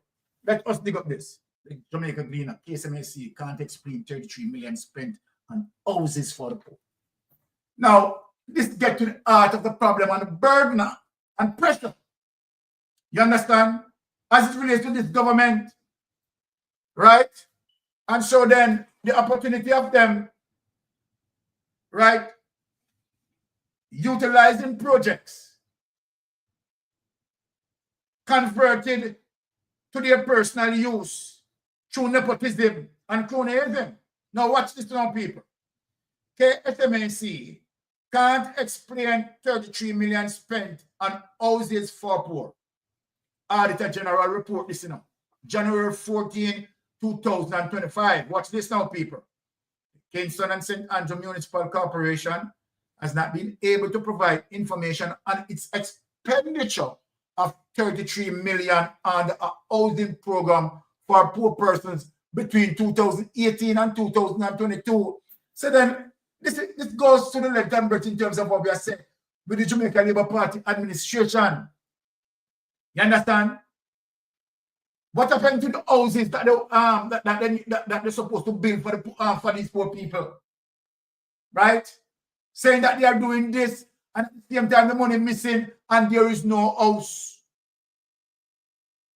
No house to present to these poor people. And this is what been taking place consistently under this administration. An Auditor General Department investigation has found the integrity of the program was undermined by these transparency and accountability deficiencies. The Auditor General's Department said in a report on a performance audit of Jamaica Social Welfare Program. The audit covered the period 2017, 2018, 2023, 2024, all these dates under the administration of the Jamaica Labour Party. Right? Under the administration of the Jamaica Labour Party. The report was released by Parliament on Tuesday. Right? One aspect of the probe focused on 10 projects administered by the KSMAC between June 2018 and August 2020. Listen, people. Under the Municipal Social Assistance Program of the Ministry of Local Government and Community Development. Of the 63.3 million disbursed, only 30.3 million was properly accounted for. Take that away. Take that away. Now, there you have it. There you have it. Right? In clear black and white. Right? That of the $60 million, only $30 million, right, being accounted for. So let me ask the Jamaica Labour Party administration. The missing amount, what you want me to call it?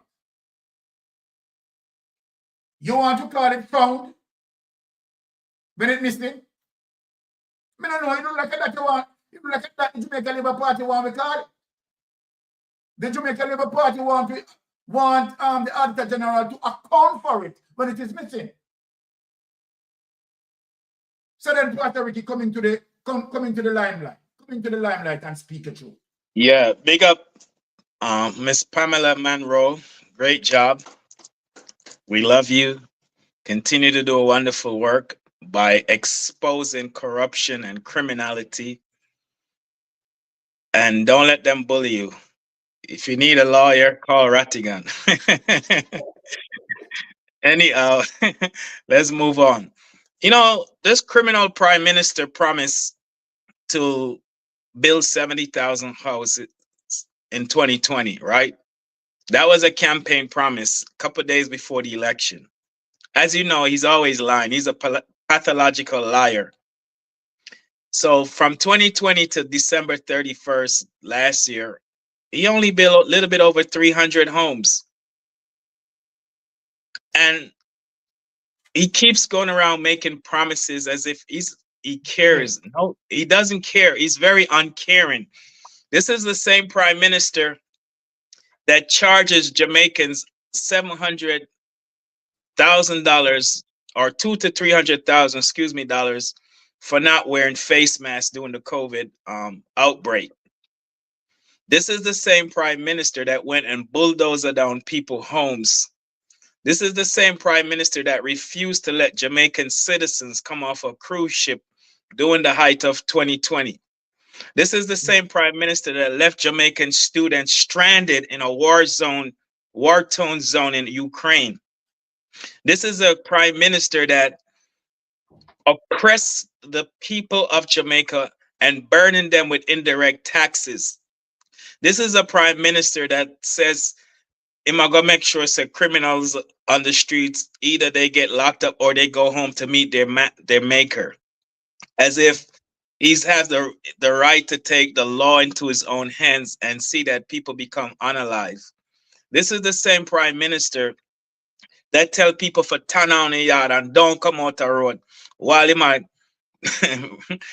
form 3 different companies and doing wire transfer, money laundering into 28 different bank accounts in the height of COVID. This is the same prime minister that VP Kamala Harris gave him $30,000 and told him $20,000 was for COVID and $10,000 was to implement at-risk youths initiative in Jamaica. To this day, we have not seen any at-risk youth initiatives. And prior to the 30 million, I said 30,000, I meant 30 million, excuse me, $30 million, 20 million was for COVID and 10 million was for at-risk youths initiative in Jamaica. And prior to the 30 million she gave him, it's on video, she said she gave him 13 million before in the first installment. This is the same criminal prime minister that borrowed $1.6 billion from the IMF in September 2016. And up until last year, 2023, they borrowed $1.7 billion from the IMF. And so when you think of all the money that China has given Jamaica government, the IMF, the World Bank, the United States, Japan, Germany, all these countries have given Jamaica so much funding, and yet the people are suffering. People are still living in zinc and board houses with zinc roof in Jamaica in 2025. This criminal has a mansion on Beverly Hills that has no mortgage that he built in 2012. He bought the land in 2011 and built the house in 2012 with a lawful income that could not afford that. But yet people are suffering. Electricity prices are gone through the roof. I know people that call me and say, boy, them light bill gone to 15,000 and them don't know how. And them can't pay it. People have to be stealing electricity in Jamaica in 2025. This is he's out of touch with the reality of the suffering, the afflictions, and the pains that the average Jamaicans are suffering from daily. Cabbage is over $2,500 for cabbage. A loaf of bread is gone over $700 in Jamaica. A pound of chicken is like $450. A pound of chicken back is $300+. If we should get the basket that he took into Parliament when he was hungry for power, when he was trying to undermine Mama P, if we should get those same items that was in that basket that he took into Parliament then and bring back those same items today, I think back then he said it was $3,000 worth of grocery items. Bring back those items today, because if a pound of cabbage is almost $3,000, then maybe the basket would only have one item as a pound of cabbage. Hold on, Pastor.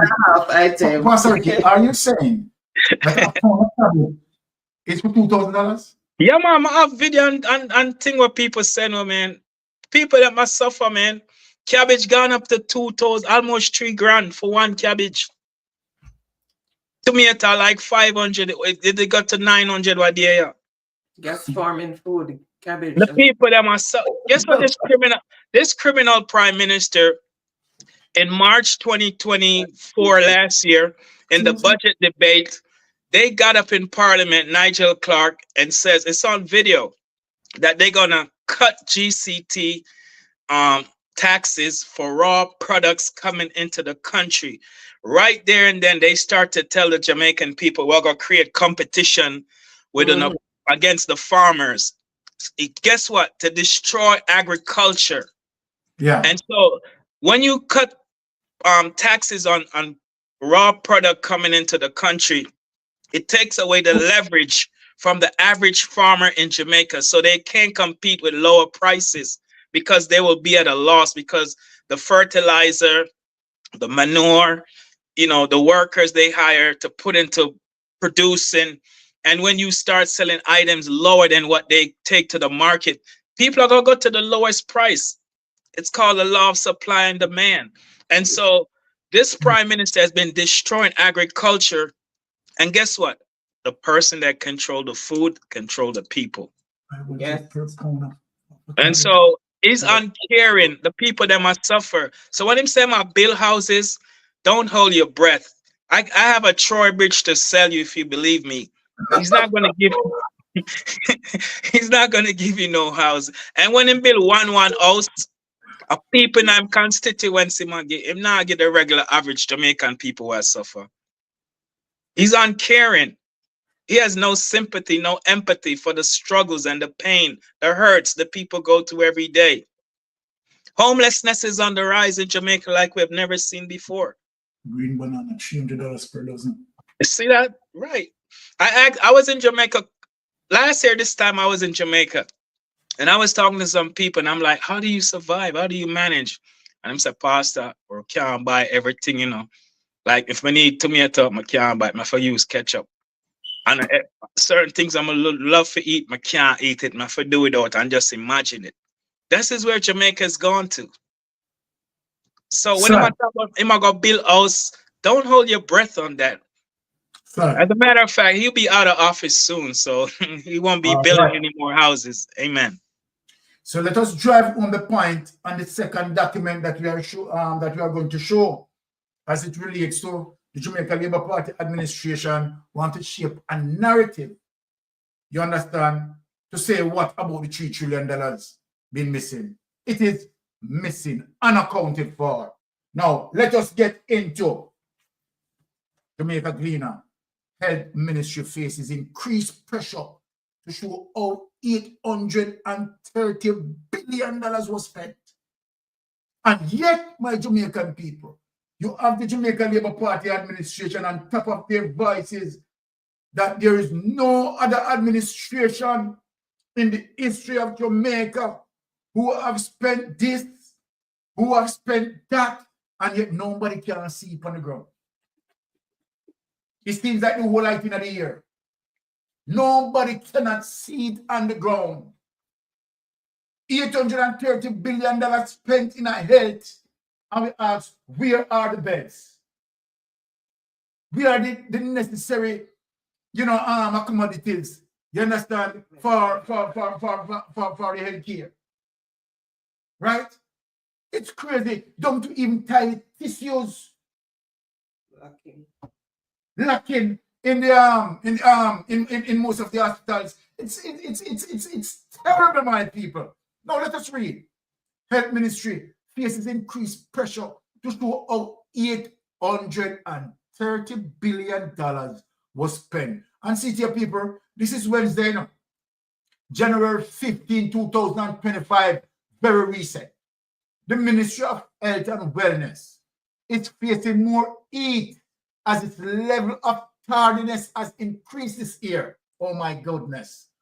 Owing to its failure to present appropriation account for 11 years to the Auditor General Department for scrutiny. The other day, them have been spin doctor run out, my people. Run out and said, no, right? $3 trillion, right, are not missing. What happened is to the fact that the respective ministries, right, have been late in submitting their appropriation account. Right? And remember, you know the lateness what I'm talking about? The lateness what I'm talking about in the gone over 9 years, Yeah? So how are they going to find the missing amount? And here it is. From that was said, as it relates to the Ministry of Health, at the time when it was spoken, my people, was only $700 billion, But now, look now. Look what we have faced. See there? 830 billion now we gone to, And now, let me ask, Top Gun, we still not get the appropriation account yet. The ministry appropriation account has not been submitted as yet. My goodness, man, I tell you say. Believe you earn a special place down hell, earn a special place down hell. Over the 11-year period, 2023 to 14 to 2023 to 24, Parliament approved 829.6 billion of taxpayers' money. No wonder why I'm take down the JAM portal, because you know say I went on the JAM portal, and because you find out say Mystic Sensation was investigating the JAM portal. You understand, to come out and show the people them, right? You understand? Take it down. Right? It can't go beyond certain time. I went there to look, and it stopped at what? 2000. That's why I said it wasn't right? updated, but not taken down. It just wasn't updated. They not updated it. They have not updated it. Right? So 829.6 billion of taxpayers' money are 10.8% of the national budget. No, look at it, people. For the management and administration of the health sector by the ministry. Now, let me ask a question now. All of what the health ministry is going through, facing a general election, and all of what the people have go through, right? All of the stuff which baby dying, and all of that lack of care. Tough time. Let me ask you a question. Well, you know no conscience. No, tough time. More ask you a question, man. You know no conscience. You really ever ask Jamaican people to vote for you again? Me want to know if you really have the heart, because I look like drunk on yam with your conscience. I want to find out if really, boy, I dry. I dry. Well, let me tell you something. The voters, they know what to do with you, Last year, the Gleaner reported that taxpayers and the Parliament, right, were unable to assess how the ministry spent nearly 700 million in public resources over a 10-year period, owing to a failure by the then accounting officer, Dunstan Brian, to submit the appropriation account to the Auditor General. Brian has since gone off and study leave. He now come back. Now come back, people. Now come back. Take for yourself. But you take for yourself. You're not guilty or nothing. So then, why you stand up and fight the battle? Eh? You're gone off and study leave. Wait. Eh? Wait. Don't stand, Brian. Where are you? Gone off on study leave. Brian has since gone off on study leave. Under the Financial Administration and Audit Act, Auditor General Pamela Monroe Ellis is required to audit the appropriation accounts and give an opinion on whether the money expended has been used for the purpose for which it was approved and verify whether the expenditure exceed the amount authorized. However, Monroe Ellis highlighted that up to the time of reporting, the Health Ministry did not return or submit for audit scrutiny 23 appropriation accounts for financial year 2013, 2014 up to 2023 and 24. Take that away. Take that away. Now I'm talking to Pastor Ricky. Pastor Ricky. My God. You know, my brother, let me ask you a question. Yes, sir. Hallelujah. Now, JLP administration run out and say, them spend X amount in healthcare, right? And them do this, and every other sector, and them do that. But you can't find none of the evidence on the ground. So we have to teach the people them to look up in the ear to see if them find the evidence. Yeah. Speak, Pastor Ricky. Speak. Yeah, this is heartbroken. It's heart wrenching.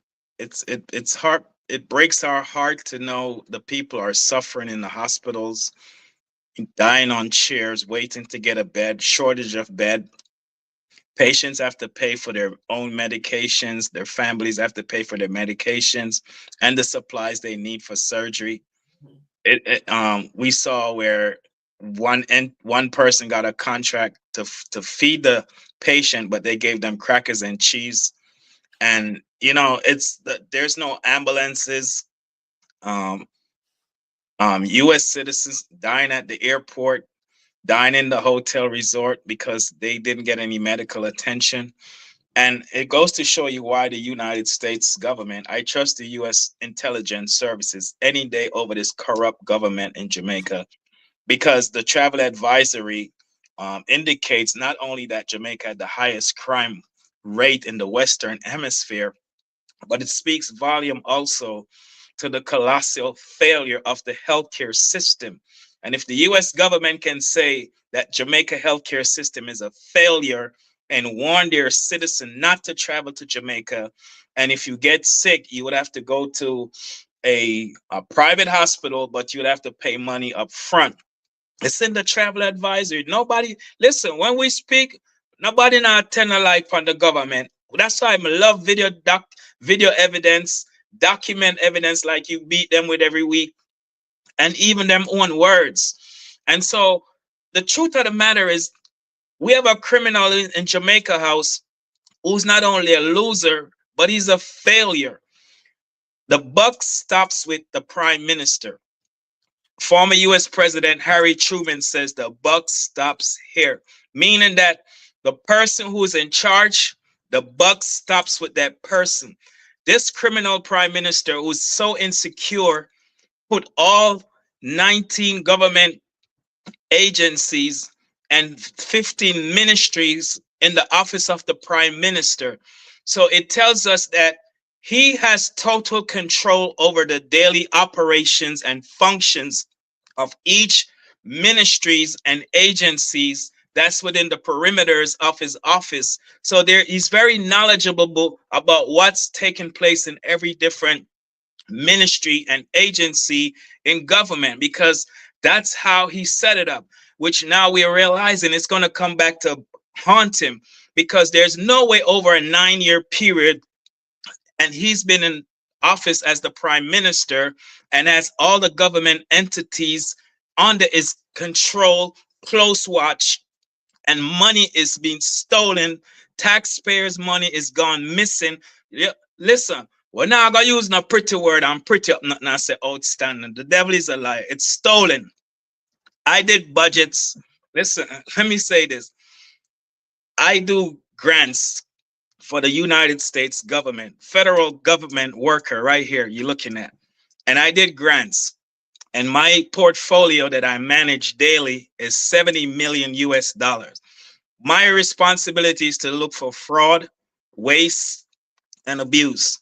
I have to make sure that our grant recipients are wise stewards of federal taxpayers' funding. And so when they submit an application for a grant award, I have to go through that application and ensure that the line item costs for the budgets are reasonable, allocable, and allowable, and it passed the prudent test. We are so structured that the money, the funds goes into what we call PMS, payment management system. And so they have to draw down their funds. And every time they draw down their funds, they either submit monthly reports, SF 425 reports. SF means standard forms, 425 reports, or quarterly, every 3 months, 425 financial reports, or semi-annually, 425 reports, and then an annual that covers the 12-month period. So we look at expenditures, we look at drawdowns, we look at balance of funds, and we match it against payment management system. So there's checks and balances. So I don't understand how in the world, if there's no receipts, no invoices of purchases, no documentations, how they're going to say they're going to go back for 9 years in a row to find the missing paperwork. The money thief, them thief it, Sir Byron, Professor. No joke about it. Because if they were spending money without not documented it, number one, and two, like when we do grants, our grantees not supposed to have cash on hand, not more than 3 days. So after they draw down the funds, after 3 days they have to spend it or put it back. Normally they don't want to put it back, so they have to spend it. Have we found people embezzling funds? Of course.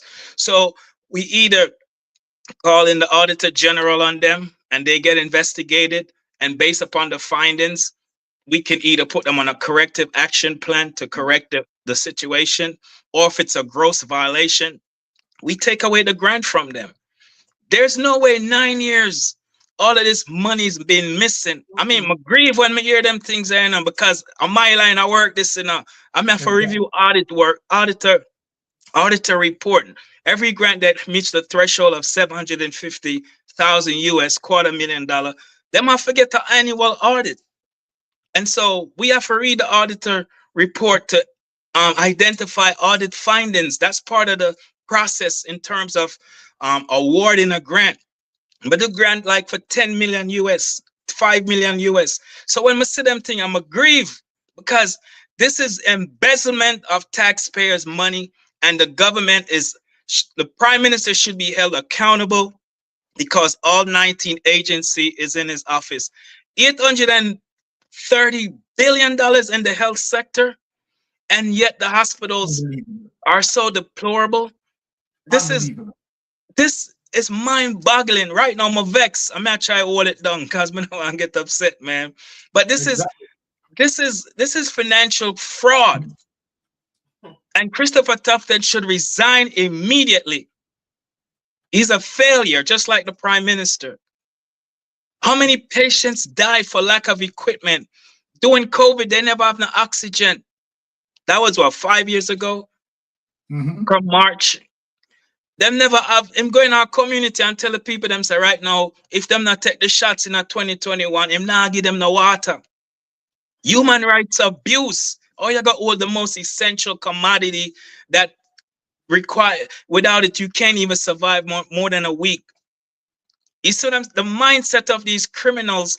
Hey, man, I call them not honorable, you know, them people are dishonorable. They have abused the Jamaican people, and the people of Jamaica need to understand the type of criminal, wicked, cruel government, uncaring government that they have. $830 million, and them I say it's outstanding. Okay, and yet them supposed to have internal audits along with external auditors, and it's still outstanding after 9 years. Something is definitely wrong, man. This is why I wonder, where is Mocha? Give me 2 more minutes. I said this Tuesday night, and I'm dead serious. Jamaica need a type of FBI agency in operation. You can call it JBI, Jamaica Bureau of Investigation, but they need to reorganize the whole financial, criminal. Jamaica have a problem not only with gangs in the streets, but Jamaica have a problem with organized white collar criminal crime from people in high places who feel like they're above the law. Yeah, but let me strengthen your argument, Yeah, Pastor, man. right here. Take it to. Now, when you look at Mocha, right, as it relates to going down to the St. Catherine Municipal, right, and they do their investigation and all what they had done, that now turn out to be a nothing burger. Now, I am asking Mocha if they don't have any interest to speak and find out as it relates to $830 million. You understand, unaccounted for as it relates to the Ministry of Health. So Mocha don't have any interest here. No, I just want to find out. I'm just asking if Mocha doesn't have any interest right there. Now let us look. Right, we are getting into the final document here, and then we go to Jeopardy, because we know that the Jeopardy people are waiting.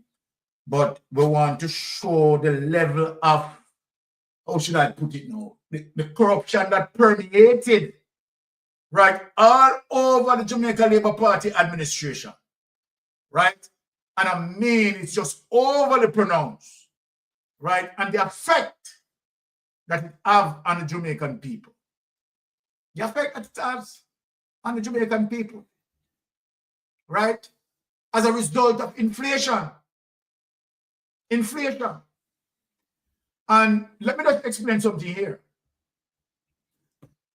Coupled with that, with the pressure that this Jamaica Labour Party administration, right, do a lot of borrowing from IMF. Those are going to come with austerity measure. So then I'm anticipating as it relates to the 2024-2025 budget. How are they going to prepare that budget? Because remember, we have a budget shortfall, you understand, that has not been addressed. And Nigel Clark took off. Not been addressed. And so then, when we hear about a pound of cabbage going for $500, Jamaica, let me tell you something. Let me tell you something. So when this budget I read up, I want to know how much those things are going to be sold for. We have seen that the Bank of Jamaica try to save, they try to cash up the Jamaican dollar.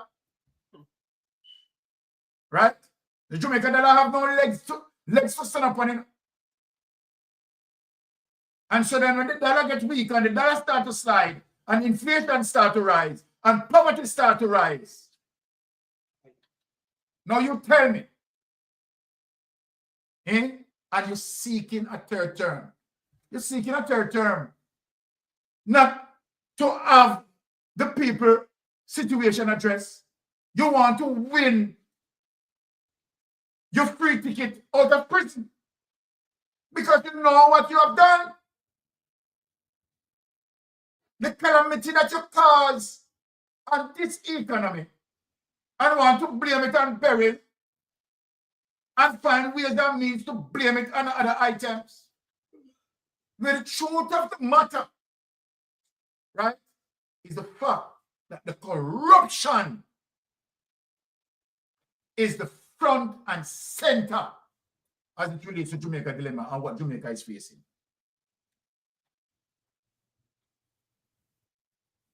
Now, we are going to get into the last item, and then we start to take some cards in terms of persons who want to call.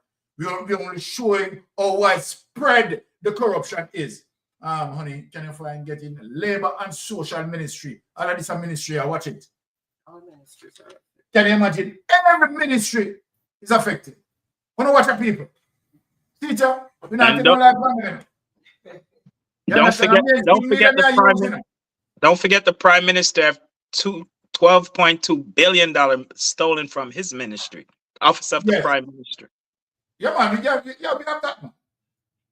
Now watch your people. Labor and Social Security Ministry disbursed over $700 million without eligibility criteria, says Auditor General report.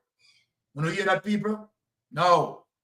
The Ministry of Labour and Social Security has presided over a financial assistance program that disbursed over 700 million to persons without any funding limits. You know, hear that, people? See if you know hear them something. At this, you know, really take taxpayers' money to do, and then asking taxpayers to pay it back. Putting inflation on the back of taxpayers. This is how we use taxpayers' money. Without eligibility criteria for beneficiaries, the Auditor General Department has uncovered. My goodness. And Andrew Wallace, yes, you care for Jamaican people. And when you get into power, you're going to bring the big energy company come to Jamaica, and you are going to drive down the cost of electricity. You, 2017, when you tell Adley Shafido, move the protection from 350 kilowatt hours to 150 kilowatt usage. And what you would ever tell God, say, Andrew Honest? When you pray, who you pray to? Because I swear, say you pray to Beelzebub, you know. That is the right and angel for the devil, you know. A Beelzebub you pray to, you know. You don't pray to God. The short-term poverty alleviation project was originally approved as a 4-month intervention in December 2013 to address rising poverty levels. It was to provide financial assistance through entrepreneurial and compassionate grants to vulnerable groups. Use and abuse the people them, suffer the people them. The people them get what they deserve to get. However, it continued without cabinet approval and unchecked. Disbursing 726.4 million between 2017 and 2024 under the Andrew Honest-led administration. According to the Auditor General's report, performance audit of the government's social welfare regime, the report was released, right? Released on Tuesday. The auditors revealed significant lapses in oversight with no established eligibility criteria, benefit limits, and mandatory social assessment to validate the needs of beneficiaries under the project. My goodness, man, wicked plus tax. Let me take that away. Take that away. Yeah? And these people are the very same people saying that they are seeking a third term. So let us open the lines now, right, for persons who want to call. You understand? Call and, yeah, man, feel free to talk to Mystic Sensation or Pastor Ricky. We are in this space, right? We will hold it for 5 minutes. If you are not getting the calls, then, of course, turn over to Wifey to go to Jeopardy, right? So, why people call in and make we talk about the things, man. You understand? Any person? The number is streaming across the screen. I'm just gonna put it in the chat and then pin it. Yes. All right. Hey, did you guys see the video of both leaders reading their prospective scriptures at the prayer breakfast? Prime Minister got the most befitting scripture, and then barely read. Yeah. Proverbs 14 expose him as a wicked who will face his calamity, and it also speaks of those who oppress the poor, that God will judge them. So, and they set him up. They gave him that scripture to read, knowing the character he had, and I was laughing all the time. My goodness! If I had seen that, I would definitely click that, but that missed me. Yeah, that definitely missed me. All right, so the number is in the chat and it's also pinned. So all right, want to call in. Yes, so anyone who want to call and speak of any issues, right? Let us chit chat for a few minutes, right? Pastor Ricky is in the space, Mystic Sensation is in the space, My brother, they chose the right one for him. Did you see the look on his face? My God. Right? Somebody have it that can send it to me? Somebody, Pastor Rick, you have it? It must be on PSOJ. I was watching. Yeah, I will send it to you. I will. All right. I want to see that. I want to see that. Mark, read the Beatitudes of Christ. Very befitting. Exactly. Thank you for that, Jocelyn. Thank you for that. Very befitting. You have got to look it up. Yes, he was so. Check the marks. I tell you. Yeah, Cameron leader Mark Golding read Matthew 5. From verses 1. Oh, list what's a partner draw TV as it. You understand? Yeah. So okay, we can see there. All right. You've got to look it up. He was so smart. He was smiles first, then during the reading, he was literally struggling with it. Yeah, even though we said the church quiet, the church know what's going on, you know. That's why they gave him that script. They're just afraid because him lock up Pastor Chambers, Reverend Moore go over a cliff and them claim him hung himself. Oh, a call is coming in. A call is coming in, man. Church know what's going on. All right. All right. Can you turn the device? Turn off the device. Turn off the device. We're getting a feedback. Yeah, man. Thank you for calling in, Maxine. How are you doing, my dear? I'm good. All right. Two things regarding the kids. Yes. I said, sending the ambassador to Trump's inauguration. Why isn't he going? Well, I don't know, you know. I don't know if you know something what we don't know. Another thing, Ed Martin. Did you hear Ed Martin saying that he wants to bring that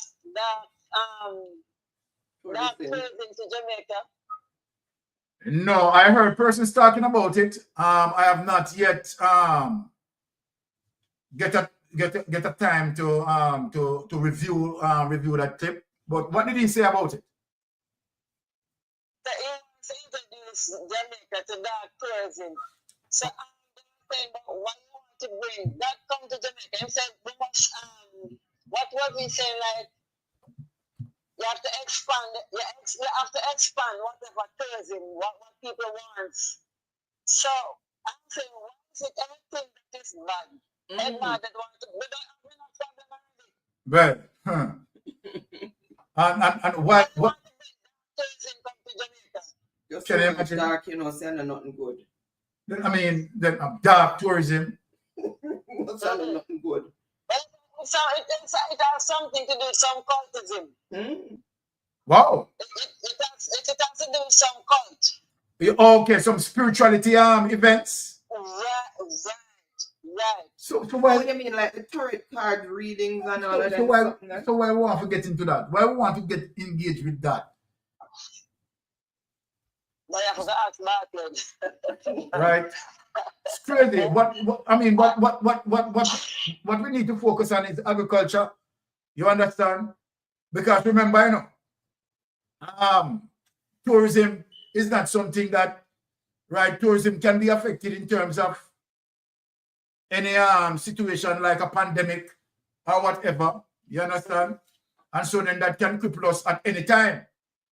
And number one, all the money that being generated through tourism, right?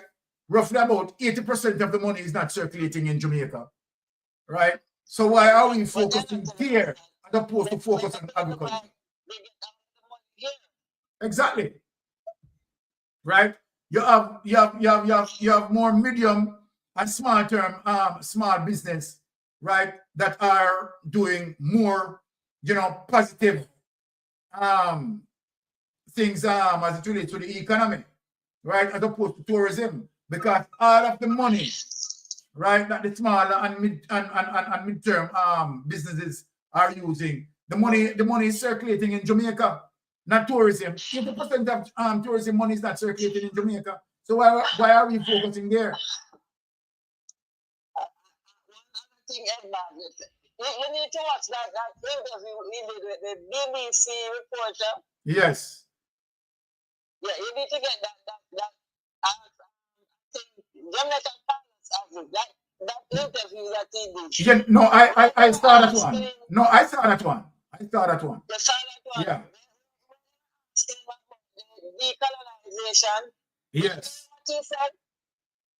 Yes. That we don't have to keep everything. When you decolonize, you don't lose everything. You can keep back some of it. Yeah, but I mean, these people are crazy. exactly, because what and this is a situation with Mark Golding, because Mark Golding wants us to step out totally. We don't want to have 1 foot in and 1 foot out, right? Particularly as it relates to, you understand, the constitution reform. We don't want to have 1 foot in and 1 foot out. They want to do everything to protect Angie, because Angie is part of the Privy Council. Yes. Right. So they still want to be there to say Angie is part of the Privy Council. That's why they don't want to get rid of him. No, we want to cut loose, you understand, from the monarchy totally. Totally. Not 1 foot in and 1 foot out.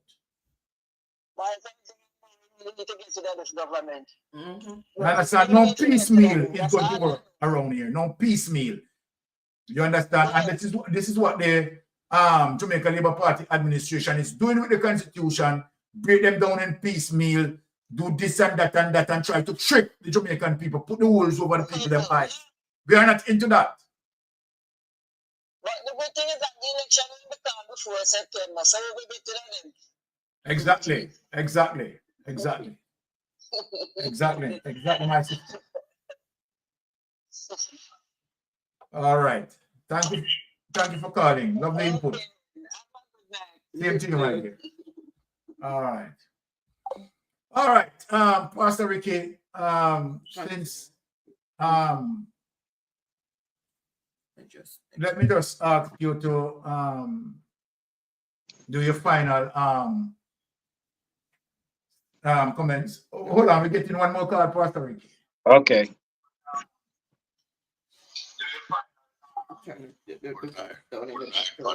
Yes, can you turn off the device in the background, please, for us? Yeah. Bless up yourself, brother. Yeah. Turn off the device in the background.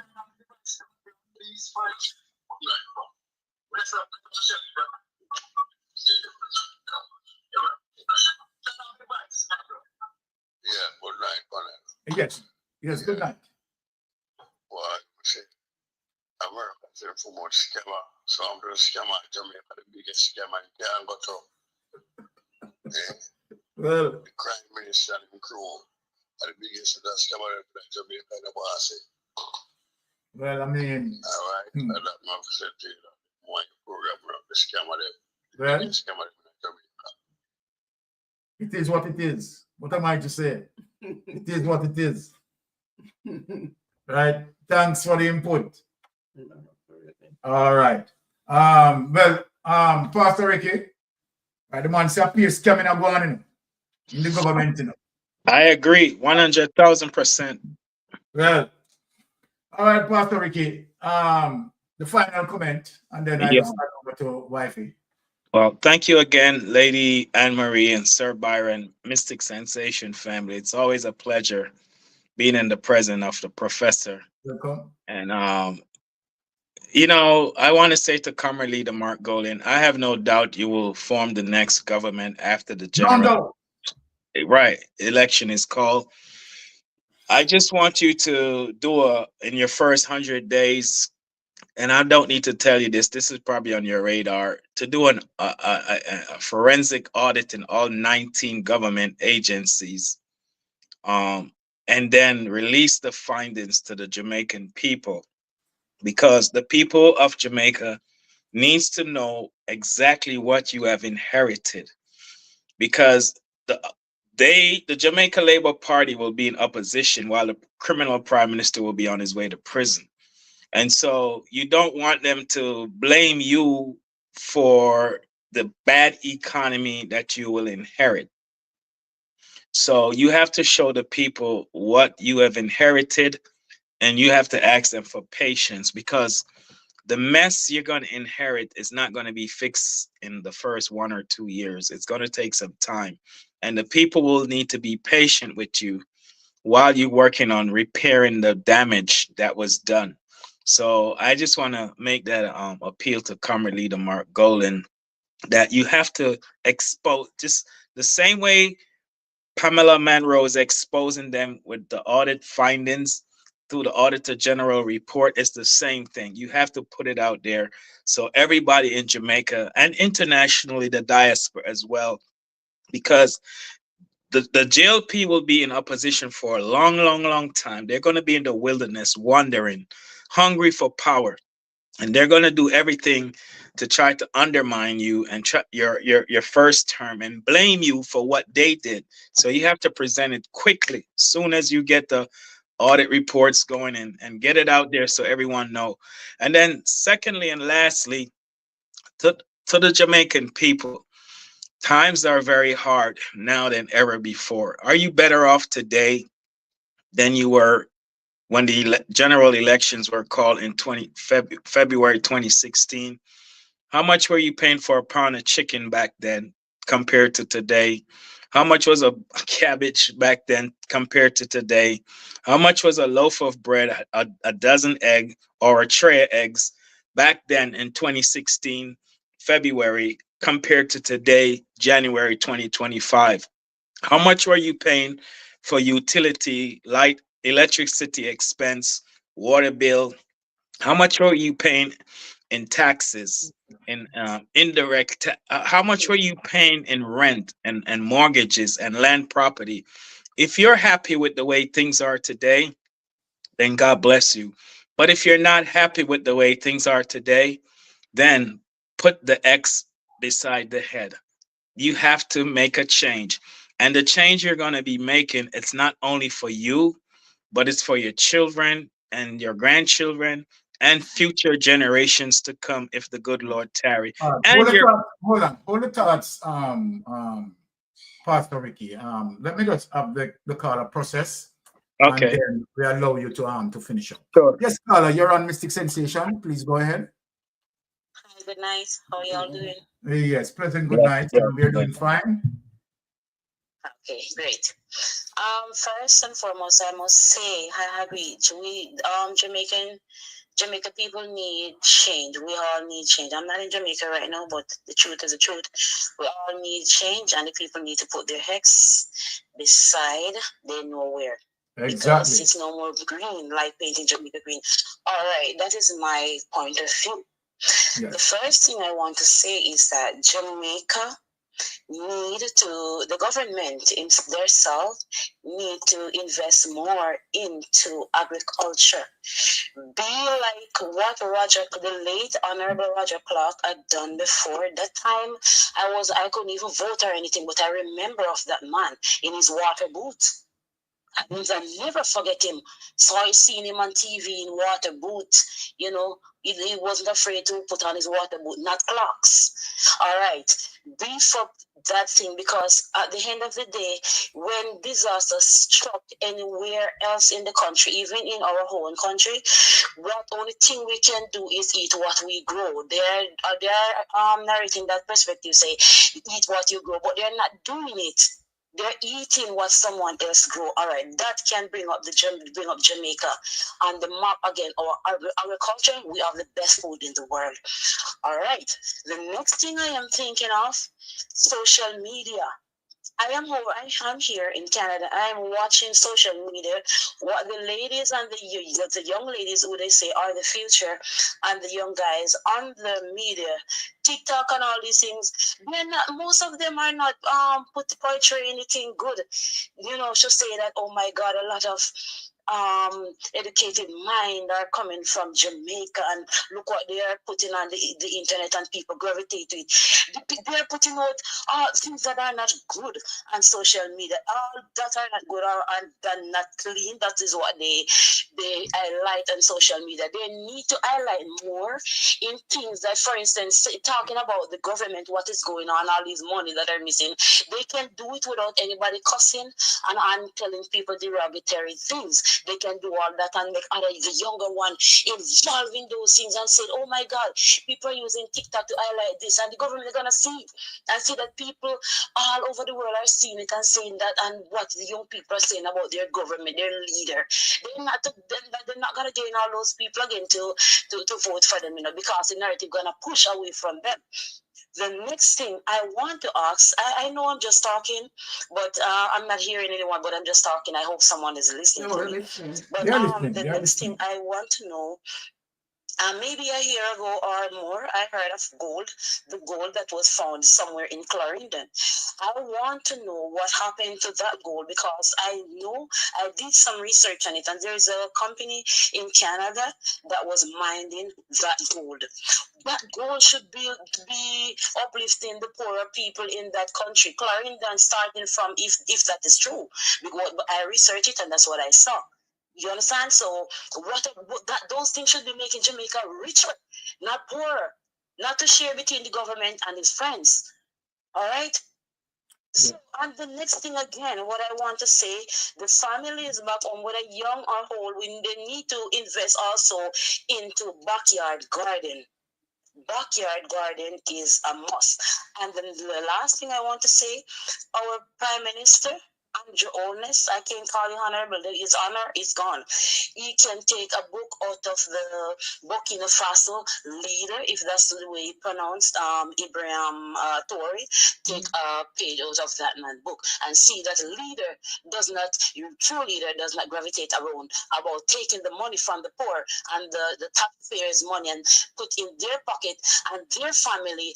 And how can kids, young teenagers who doesn't reach certain age, have millions in their bank book? And if poor people go to the bank to get a bank book for their children or their child, they go through so many run around just and have to find so many things to find one to get one bank book for a little child, and they have a 28 one man have. Come on, we need to rise up, people. All right, that's what I have to say. What a wonderful input. Love the sister, love the sister. And you know what I love about what the sister spoke about, Pastor Ricky. Right. I love that she mentioned Burkina Faso as it relates to Ibrahim Traoré, right? The outstanding leadership that Ibrahim Traoré has been demonstrated in going against neocolonialism, right? And fighting for his people. We have seen that spirit in Mark Golden. We have seen that spirit in Michael Manley.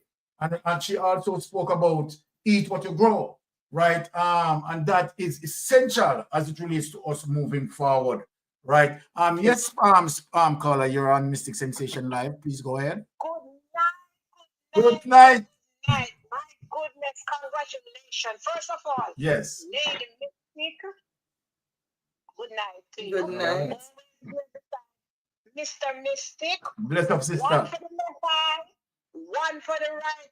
Both of you have vitamins for our eyes. Thank you. Information for our ears. All right. I just have to say this to you, Baron. Yes. Tonight, you licked that the 6 out of the park, bad man. Aye. Thank you. When I heard you say that was where he went, where he got the money, what him do with the money, that was some secret investigation, you know, sir. Yes. No, you get the price tonight. I mean, you're always on point, but for some reason, you always just sit back and listen. But tonight, I have to call and congratulate you. No, I mean, the team, Lady Mystic, I'm not leaving you out. So yes. And Pastor Ricky in the space as well. No, I'm getting to Pastor Ricky. I deal with you too. All right. Just give me a chance, because I have to big up Lady Mystic. She's the navigator. Right? I have to big her up. Yes, ma'am. For everything that she does, and she does it so well. Yeah, she's a technical expert. So I just want to thank you guys. You are a picture of positivity and hope and family structure and love. It is such a great thing to see a wife and a husband working together to save the younger generation coming behind us. I just want to give you big props for that. Pastor Ricky, how you doing? Bless. Good evening. Good night. I know that Pastor Ricky is having a mathematical migraine. Oh, Jesus. It's stunning that Andrew Wellness and the criminal organization called the JLP Party.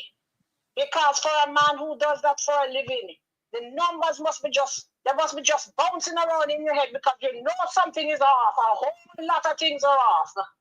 Yep, exactly.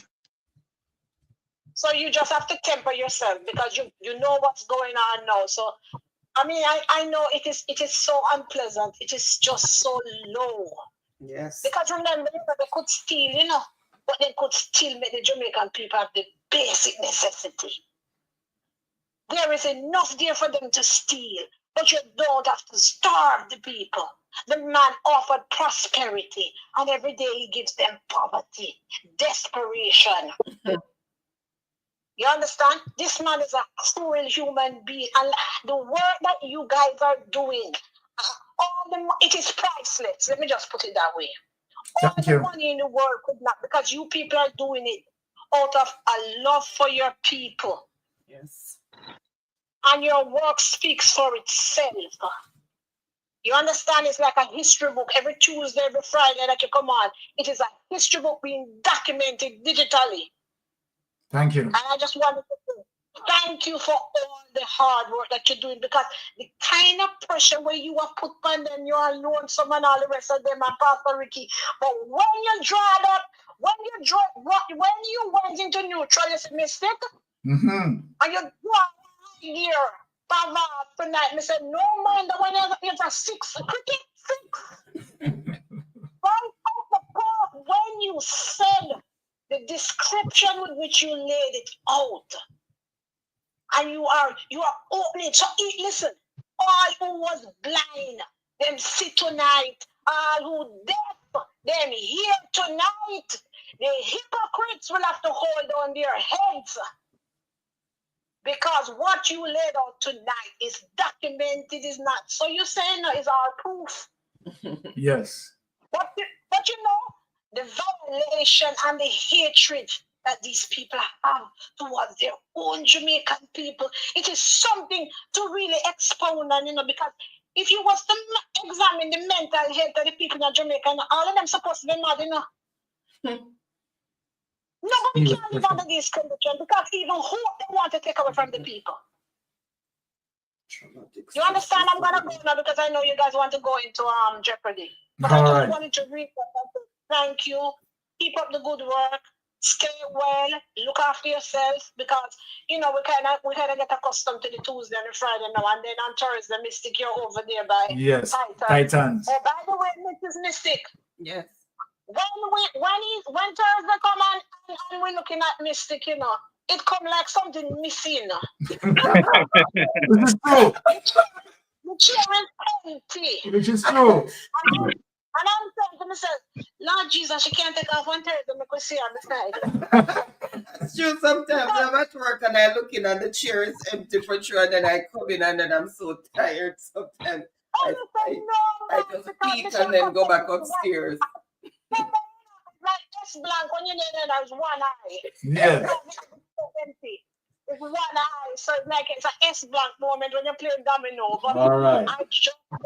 Thank you guys. I'm going to go now. I don't want to overspend my time with you. I know you're wrapping it up. But God bless all the very best for 2025. Same to you, my sister. The diet that you give us, that you're feeding us on, we need it, and the Jamaican people need it more, and the world is listening.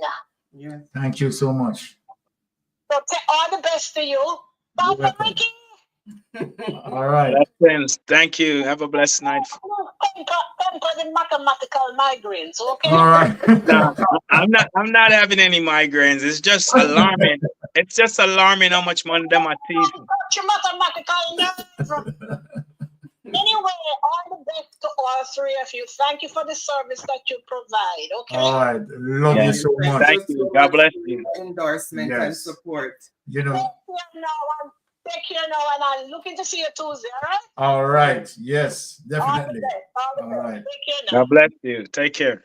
You know, Pastor Ricky, these are the calls that we said inspired us Yeah, to man.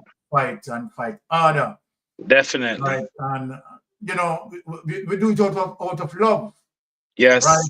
And, you know, loving our Jamaican brothers and sisters. And, you know, when we look and see how a government that trick the people and manipulate the people. And when I look, and one of the things that really get to me in terms of the heartlessness of the situation is the situation with, you know, the SSL, with Usain Bolt being the icon. My God.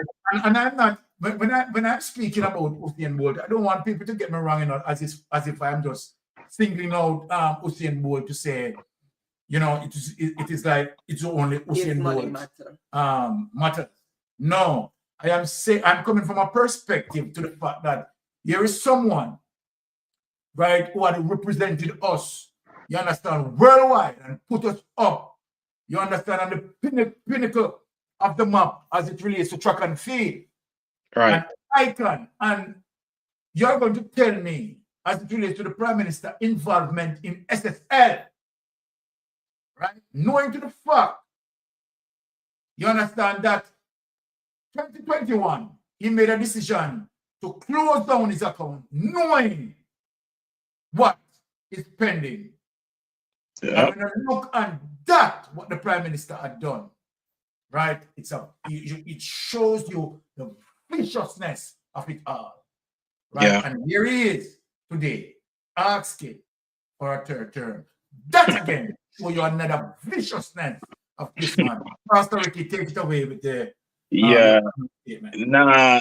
He had insider trading information, which is a crime, which is illegal, into SSL. He knew SSL was falling, and so he got his money out along with others. But the IC, because the report was about him, we know that he got some money out of SSL. But let me just finish my point. So the United Nations, people of Jamaica, released a report in 2023 March that they conducted, and it reveals that 2 million people, including children in Jamaica, go to bed nightly without a balanced nutritional meal. Under this government, 2 million people, including children, go to bed nightly without a proper balanced nutritional meal. That's a travesty. That's devastating to know that the people of Jamaica don't have the right type of food to eat because they can't afford it. And then since 2016 to 2024, this government has borrowed money from 4 different entities: the Caribbean Development Bank, the Inter-American Development Bank, the World Bank, and the IMF. 4 different financial entities this lying government has borrowed money from that says they have not borrowed any money.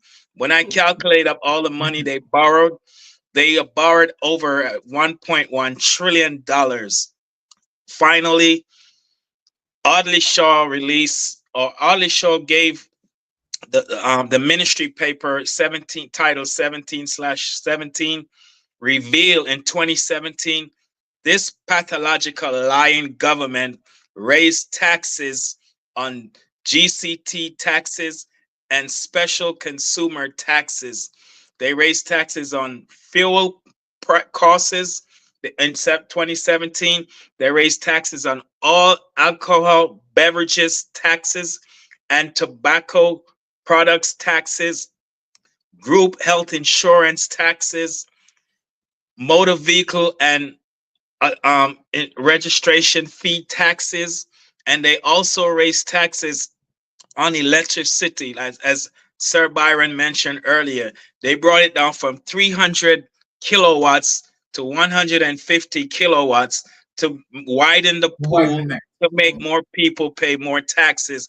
So when you hear them say no new taxes, they are pathological liar. And you can tell him, Pastor Ricky, say that we have the evidence, right? They're so disingenuous how they lie to the Jamaica people. And then when they say they have not borrowed any money, they are a pathological liar. And tell them Pastor Ricky said so, because we have the proof, and everything we have is all over the net. It's public information. All you have to, the caller before, to say she don't see the bloggers. Well, follow me on social media at Pastor Ricky Music, on TikTok, on IG, and Facebook, and on YouTube. And when you follow me on TikTok, follow the people that like my posts and comment on it, and follow them. And that way, when they release information about this criminal, corrupt government, you will be able to have that information at your disposal. Thank you, Sir Byron, Lady Anne-Marie, Mystic family. Thank Much you. love. Bombshell Tuesday now, so I call Tuesday. All right. Amen. Pastor Ricky, you know, I will engage you. You understand? Yeah, man. Right? Definitely. Okay. No worries. I want to say big thanks again, Pastor Ricky, for passing through. Yeah. And big thanks to all the people in the chat, all of the Jamaicans, women abroad who tune in, and persons who are not Jamaican and still engaged with the program. We want to say thank you. Thank you. To follow Mystic Sensation. We love you all. We are fighting as it relates to good governance, right? Because honesty and integrity matters. That's matters. Yeah, all right, and I will hand over to Wifey for Jeopardy. Big respect. Good night, everybody. Thank you, Pastor Ricky. Blessings. Bye-bye. All right, cool.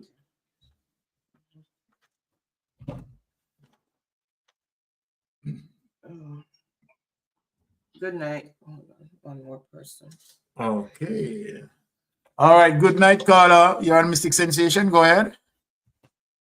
Good night, good night, good night. Good night, my dear. Good night. Yes, let me turn this down. Yeah. Yes, you have to turn off.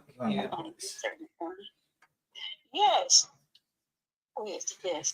As I, listening and thinking back, this come to my attention, Mystic. Yes. That Nigel Clark should be investigated too. I believe so too. I believe he's a part of the embezzlement of funds, because all along he kept quiet. He says nothing. He knew the economy was going down.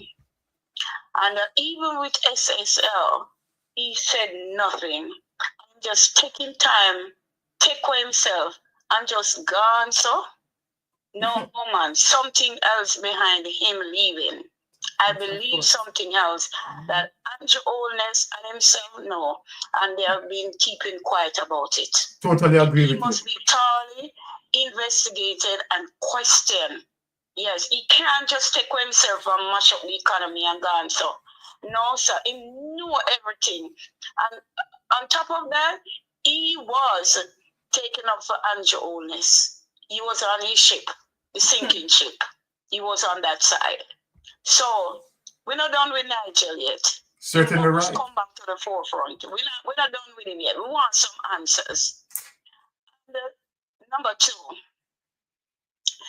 could you put out a poll asking the people to vote in for Andrew Holness to step down? We cannot understand the man's nature.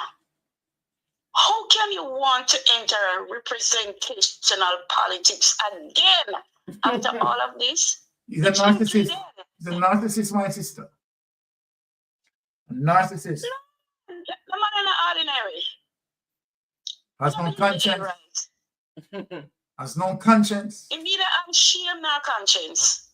For all of this, and every day is more added into the mess and corruption of what Andrew Holness has done to Jamaica economy and Jamaican people.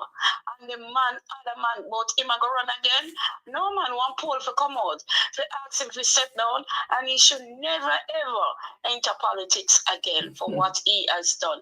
And he owes Jamaican people an apology. An apology. So I don't know what he's waiting on. I've never seen anyone like this.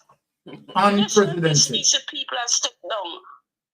Right? Unprecedented. And he's under investigation and he knows it. And he's still there.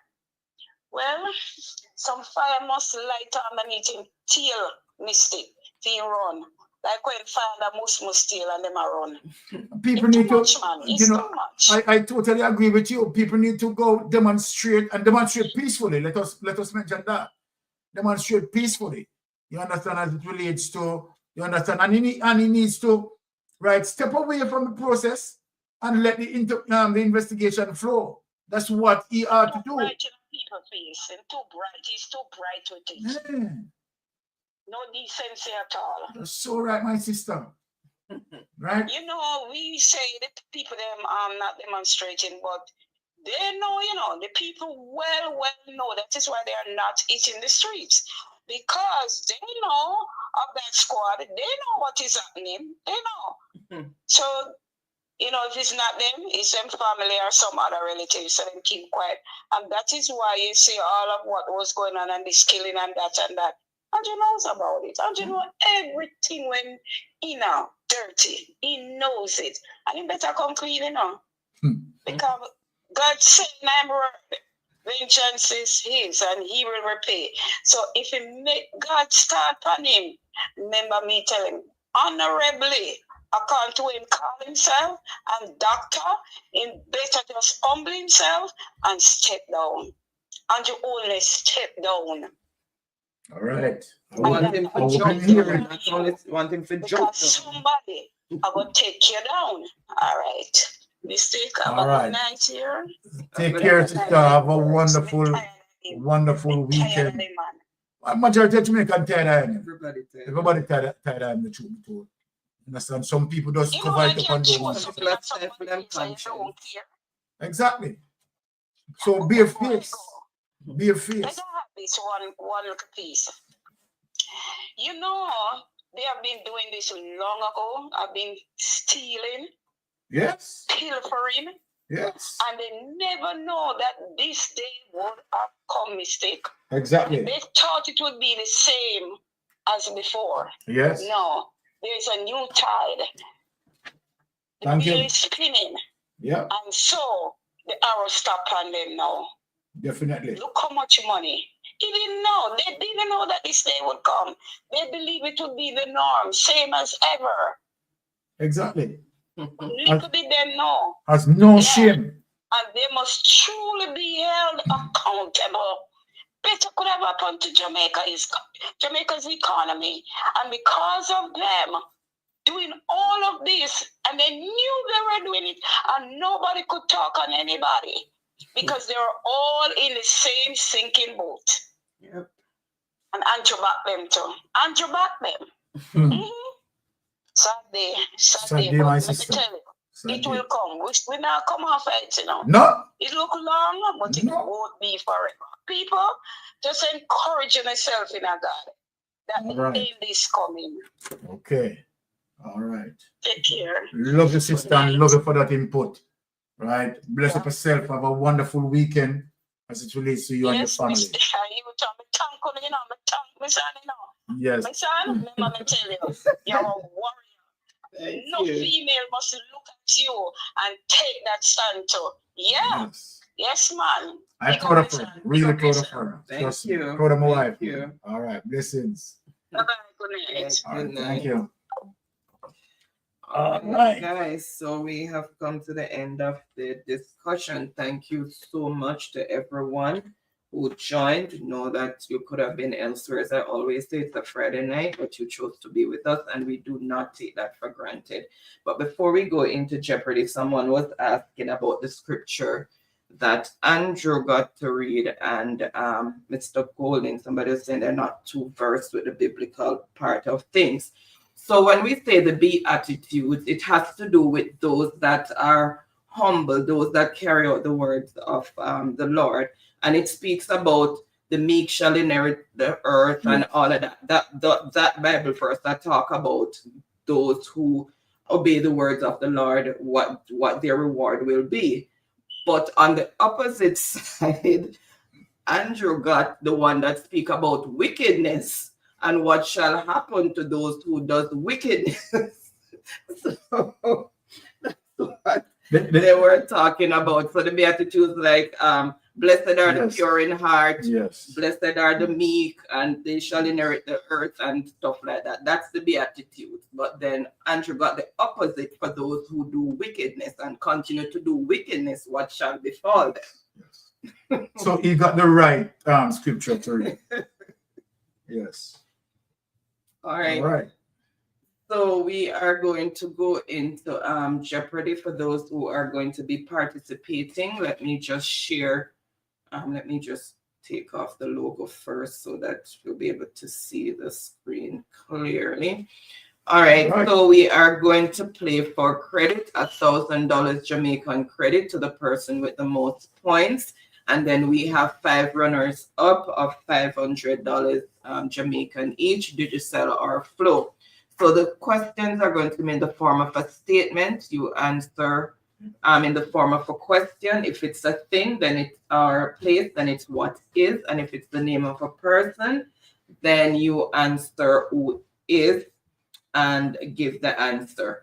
So tonight's topics are name that car, mathematics, science, religious knowledge, and proverbs. So as usual, we're going to start with persons throwing out a category and for how many points. And then the one that I see first is what we're going to start with. And the person who answers the question correctly is going to be choosing the next category and for how many points and so on and so forth until the board is empty. And we want to say congratulations again to Truck Life, who won the 100 Canadian dollars for having the most points in one game in 2024. He's won it, I think, 3 times. So congratulations again, Truck Life. All right, let's see. All right, I see Andrew. You're welcome, Truck Life. I hope you saw my message this morning. I don't know. I don't know why I thought I needed to go on the road for that. But then when I look back, I realized there was a link, and then I realized that's how it was done the last time. So that's why I sent you that message before, because I thought I had to go on the road to do it. All right, so we are going to go into science. True or false, male seahorses give birth to their young, not the females. True or false, male seahorses give birth to their young, not the females. And Trish, I'm still waiting on a number. Let me, sometime my brain scrambled, you know. The secondary. Let me just see if I wrote something. No, the little book with the numbers here. Just want to check because I'm still waiting on Trish because she, you just see. I miss I'm checking, but I have not seen anything on WhatsApp.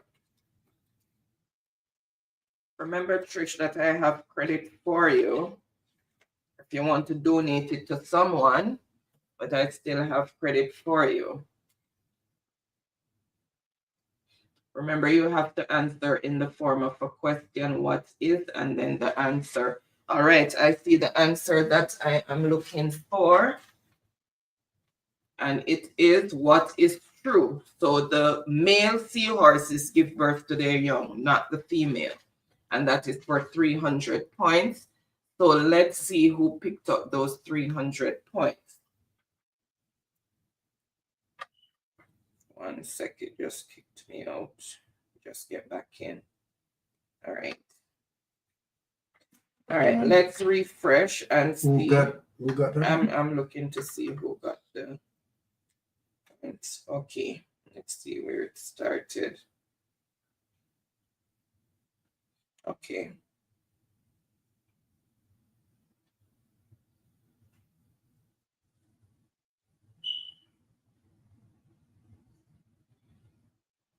All right, Truck Life for 300 points.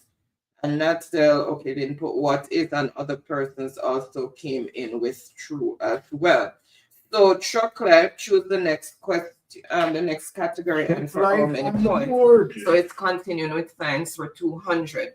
Animals that eat both plants and meat are called this. What do you call animals that eat both plants and meat? Black as usual. Black as usual. Not that one, the other one, way over the corner. This one? Yeah.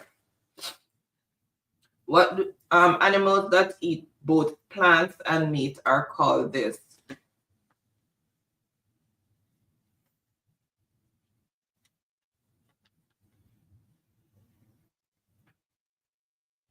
And remember, guys, the spelling, you have to pay attention to your spelling because the spelling has to be correct.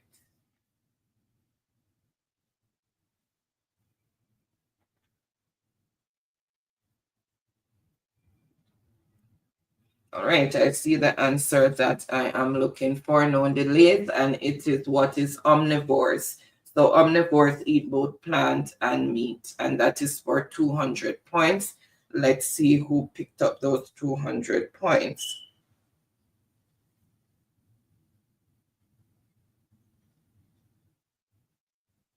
All right, so Andrew, remember, guys, for those who are participating for the first time, Andrew? You have to put what is, you answer in the form of a question. So when you're putting the answer, you have to put what is before it. And if it's the name of a person, then you put who is. I have the message. Pardon. Part of plants that conducts photosynthesis. Parts of plants that conduct photosynthesis.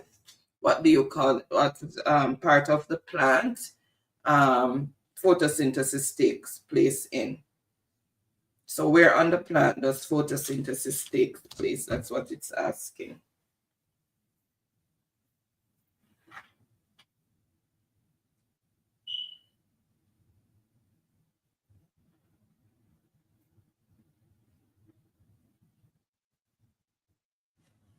All right, I see the answer that I am looking for, and it is what is in the leaf or leaves, leaf or leaves, whichever I see first, because leaves is only more than one, but it's the same thing. All right, and that is for 100 points.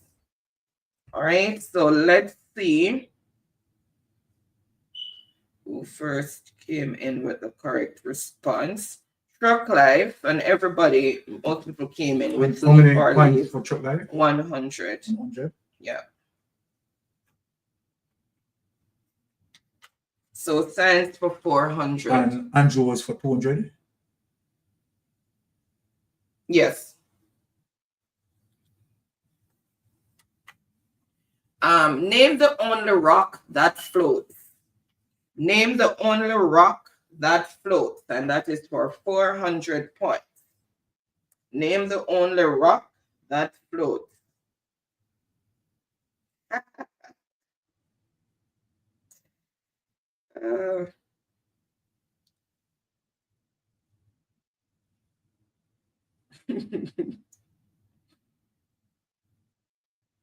Name the only rock that floats.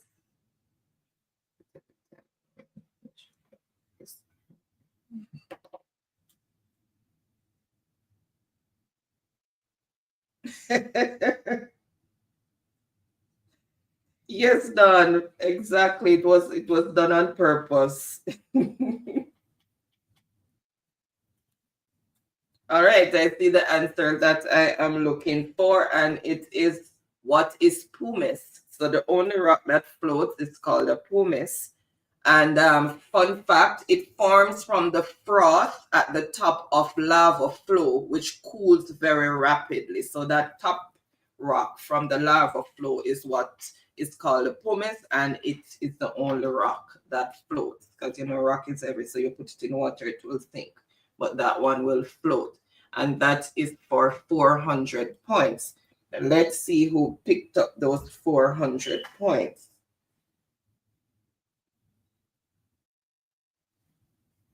Andrew. 400 points? 400 points. So you learned something new tonight. So it's called a pumice. So score as it is, Short Life won 400 points, Andrew on 600 points. All right. So Andrew, choose the next category and for how many points? Okay, Janet also put pumice as well.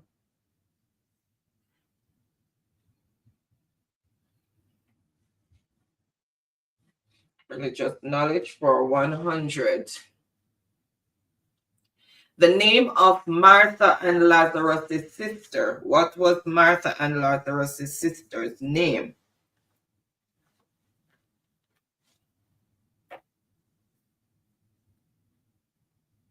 The name of Martha and Lazarus' sister. And Lazarus, he was the one that was raised from the dead. And remember, name of a person, it starts with who is.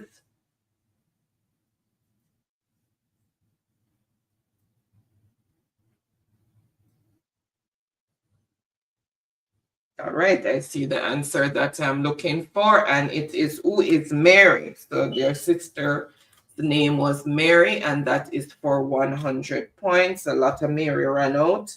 So let me see who first came in. Okay, you have what is instead of who. So Liz. How much points for Liz? 100. And everybody else also ran out with Mary. All right, so choose the next category and for how many points, Liz?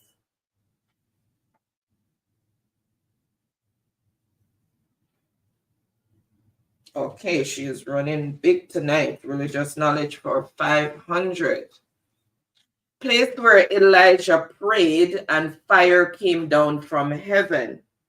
Where did Elijah pray and fire came down from heaven?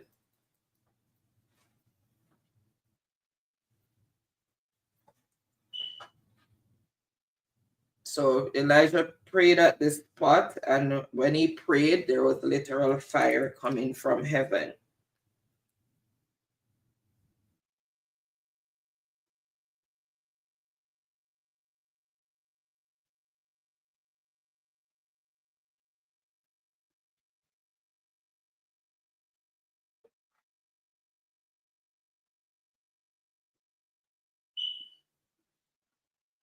All right, I see the answer that I'm looking for. I'm just checking the spelling before I reveal the answer. And it is, what is Mount Carmel? So you prayed at Mount Carmel. So if you had MT from Mount or spell it out, then that's fine. And that is for 500 points. Let's see who picked up those 500 points.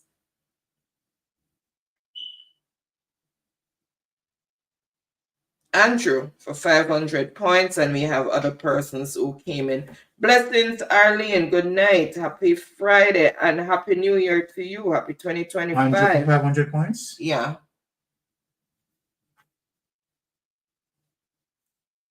Okay. All right. So score as it is, Liz on 100 points, Short Life 400 points, Andrew on 1100 points. All right. So he's keeping it religious knowledge and for 200 points.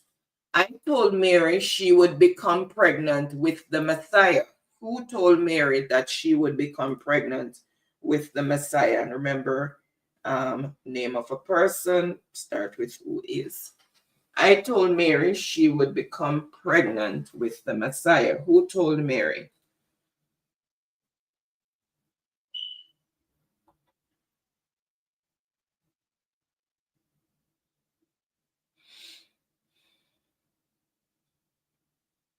Sean said he came by today after 2. I went over to Walmart. He's coming back tomorrow. So I found it busy. Oh, he needs his passport. I have his passport and he needs a suitcase. All right, I see the answer that I'm looking for, and it is who is Gabriel, and that is for 200 points. So let's see who picked up those 200 points.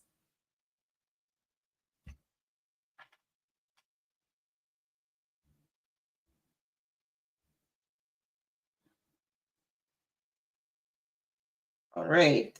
Let me just make sure that I am okay. So, Liz, for 200 points. Liz for 200 points? Yes. So who is Gabriel? And a lot of persons came with Gabriel. All right, so Liz, choose the next category. And oh, Chelsea, your internet might be lagging. That's why you might need to refresh your internet. All right, so religious knowledge for 400. The time the Israelites were to cancel all debts. What is that time called? The time the Israelites were to cancel all debts. What do you call that period in time? And it's double your points. So you're gonna get 400 points added to your score, and then no, sorry, it's double points. So that will be 800. 800 points added to your score for the person who answers it correctly first. So the time the Israelites were to cancel all debt, what do you call that period?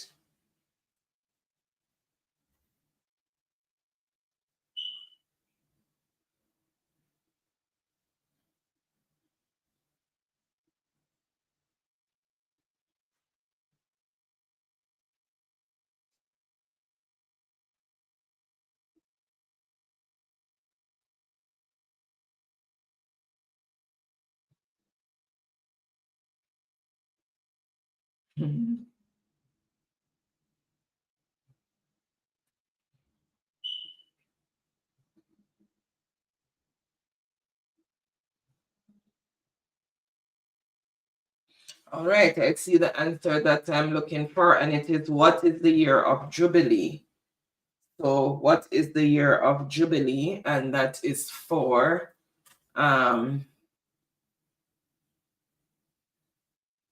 this should actually redouble your score, you know. That's what I have in here. I made a mistake. It's double your score. So that one is actually 400 added to the score, and then the overall score is doubled. I have the double points elsewhere. So it's double your score. And that is, what is the year of Jubilee? All right, so let's see.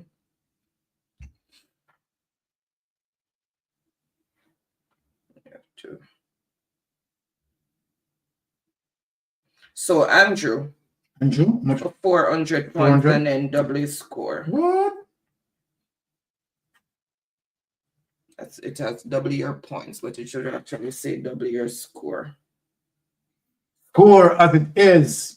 Liz on 300 points. Chuck Life 400 points. Andrew on 3,000 points.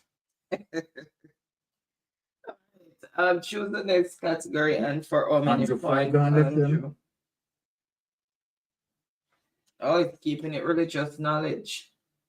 The tribes of Israel were divided into how many kingdoms? The tribes of Israel were divided into how many kingdoms?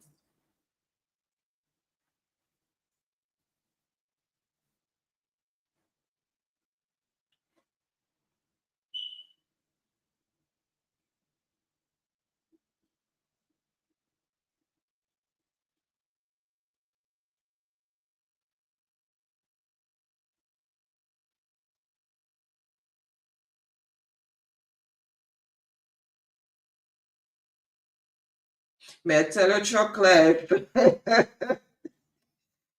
Like you pay attention at Sunday school. You know, I got just look suck on the cheese tricks. All right, I see the answer that I'm looking for, and it is 2. So the tribes of Israel were divided into 2 kingdoms. All right, let's see.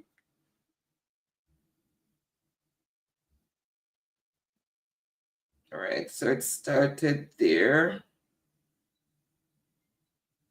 Andrew again, and that is for 300 points. Andrew for 300 points. And we also got Nia, who has 2 as well. And then Janet at 2. 1,000 points.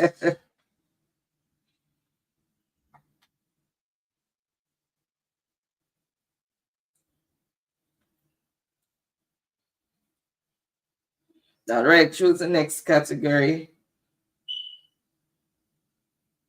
All right, Proverbs for 100. A bird in the bush is worth 2 in the... A bird in... Sorry, a bird... Oh, Jesus. A bird in the hand is worth 2 in the... A bird in the hand is worth 2 in the... I'm looking at the thing and reading total foolishness. A bird in the hand is worth 2 in the...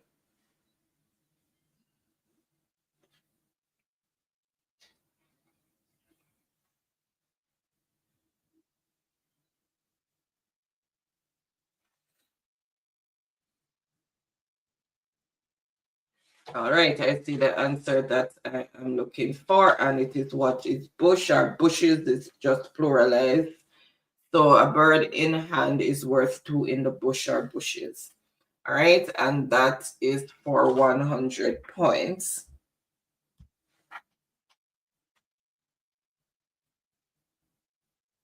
Liz, for 100 points. And Sonia, reggae girl, but yeah, everybody else came in with bush. Andrew is asking what's the score again. Okay, so Liz is on 400 points, Chop Life 400 points, and Andrew 3,300 points. All right. Okay, Liz is choosing Proverbs for 500. So it's a double point answer. Cut your coat according to your... Cut your coat according to your...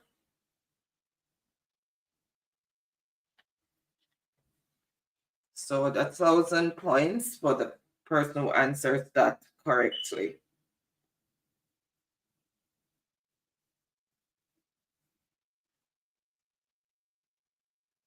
All right, no delays. I see the answer that I am.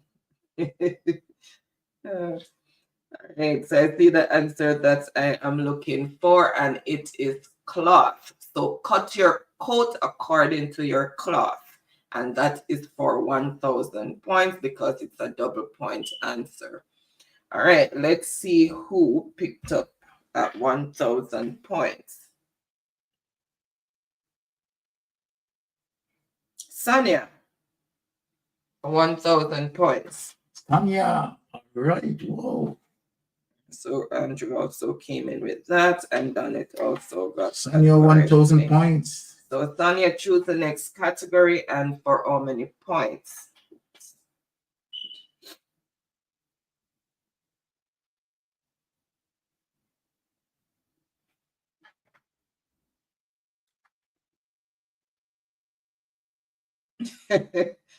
Sonia, choose the next category and for how many points? Yes, Sonia beat you on that one. Math for 500. Mrs. Pandya had 61 centimeters of ribbon. If she uses 15 centimeters to wrap Kyan's birthday present and 23 centimeters to wrap Mr. Pandya's present, she will have this much ribbon left over. How much ribbon does she have left over?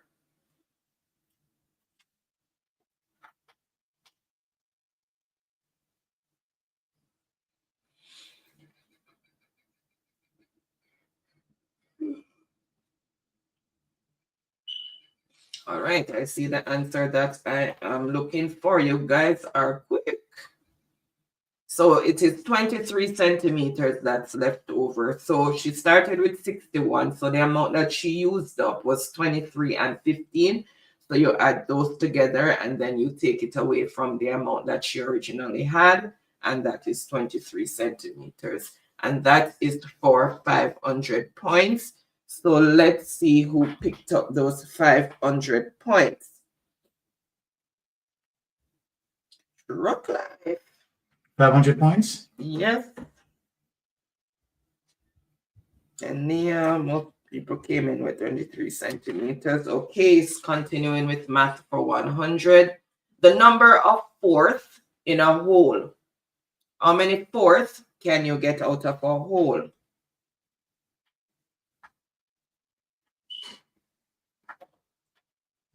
How many fourths can you get out of a whole?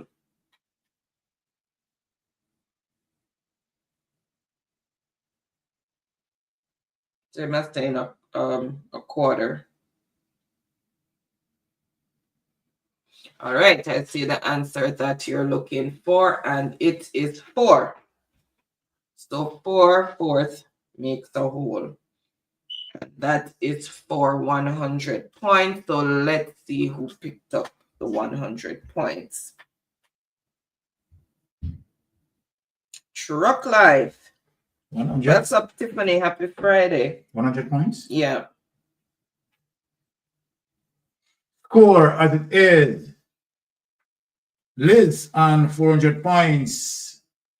Stania, 1,000 points. Truck Life, 1,000 points. And Andrew, 3,300 points. All right, so we're continuing with math for 200. Miss Burns is baking pies. She makes 9 cherry pies with 5 slices in each pie. Miss Burns have this many slices of pies. Everybody run out. So she makes 9 cherry pies with 5 slices in each pie. So how many slices does she have altogether?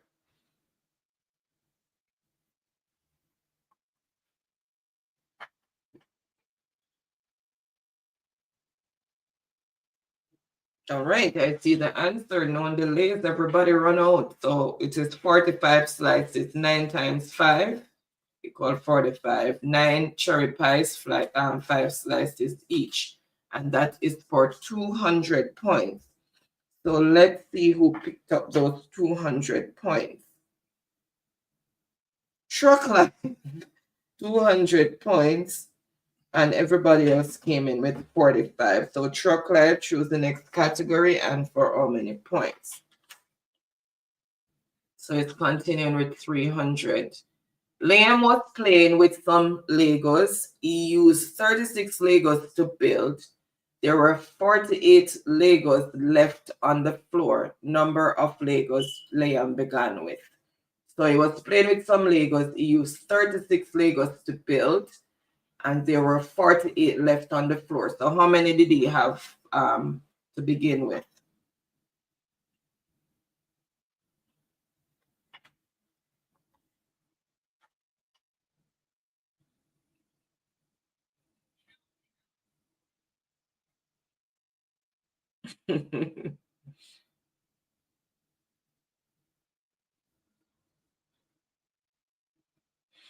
All right, I see the answer that I am looking for, and it is what is 84. So you just add what he used with what was left, and then you get how many he had altogether before he used the 36.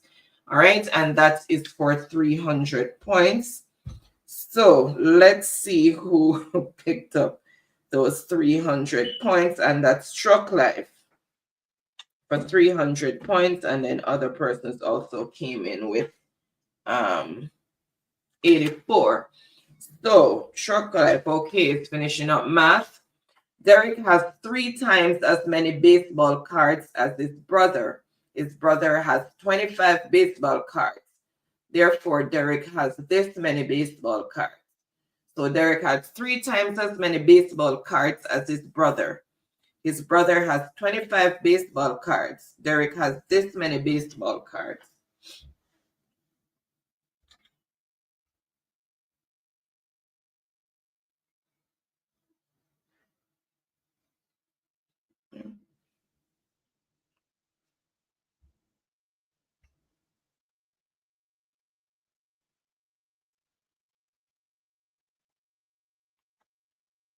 All right, I see the answer I'm looking for, and it is 75. So 25 times 3 is equal to 75. All right, so let's see who first came in with the Truck Life, and everybody else came with 75 as well. Much points for truck life? What was it? 400.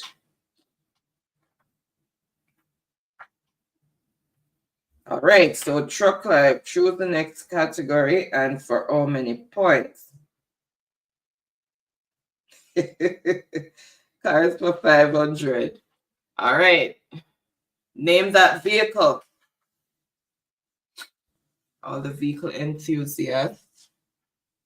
Name that vehicle. Is that big in there? Oh, go ahead. Thank God. Disgusting. Okay. And look and see. Remember, you have to put what is before the remember, no answer that. All right, I see the answer that I'm looking for, and it is a Corvette. So what is a Corvette? And that is for 500 points. So let's see who first came in with the correct response. Let me check the spelling. Truck life. Much points? 500. Reggae girl. 500? Also came in with Corvette, but didn't put what is here. 500. All right, he's continuing with cars for 400. Name that vehicle.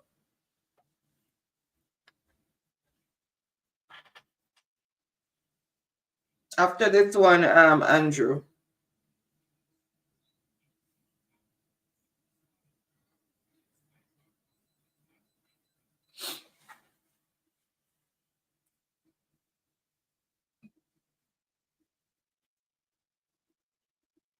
All right, I see the answer. Let's check the spelling. All right, I see the answer, and it is what is a Ferrari? And that is for 400 points.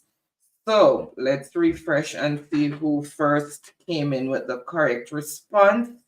And truck life. How many points? 400, and other persons also came in with Ferrari. All right, so cars for 300.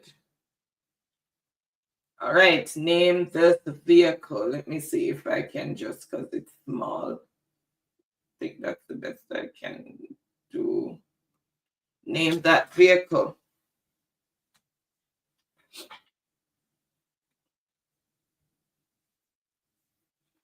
All right.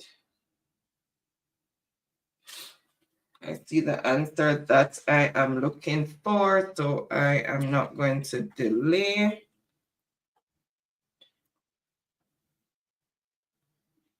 And it is a Porsche. So that's a Porsche, and that is for 300 points. But on a quick tonight, let's see who came in. Let me just refresh, because everybody ran out with Porsche. Jeannette. Oops, hold on. The spelling. No, the spelling. I have to look for the correct spelling. S is missing. Andrew. So Andrew, yes, for 300 points. Yes.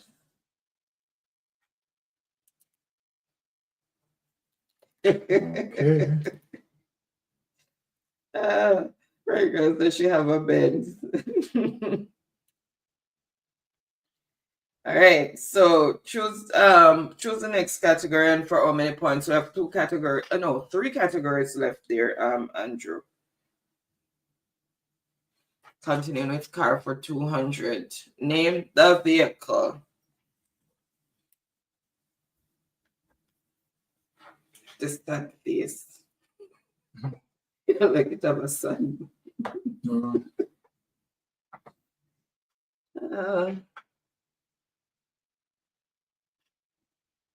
Remember, guys, the spelling counts.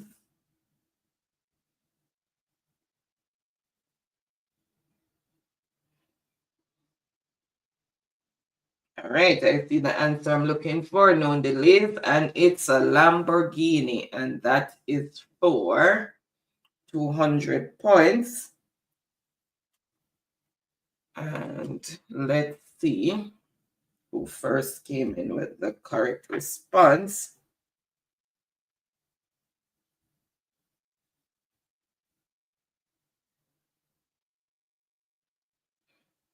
Tiffany for 200 points. What? Tiffany on the board. And then others came in with Lamborghini as well. You want to give the score? Okay, so the score as it is, Tiffany on 200 points, Liz 400 points, Sanya 1,000 points, Stroke Life 2,800 points, and Anjo 3,600 points. All right, so choose the next category. Oh, we're still at 3 categories. Okay, finishing cars. All right, name this vehicle. Let's see if I can bring it up a little more. Name that vehicle.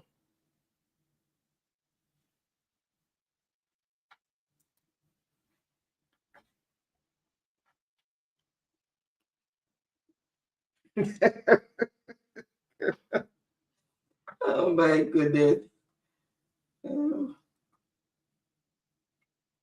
All right, I see the answer that I am looking for, and it is, what is a Hummer? So that's a Hummer, and that is for 100 points. So let's see who first came in with the correct response. Tiffany for 100 points.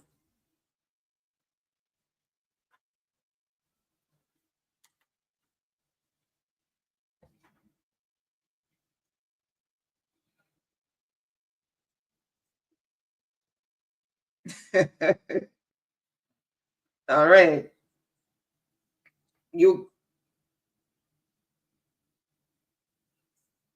Oh, shucks, sorry, it's not Tiffany. She misspelled. It's Hammer. She has. It's Andrew who got the 100 points. Sorry, she has an A instead of a U. Typo.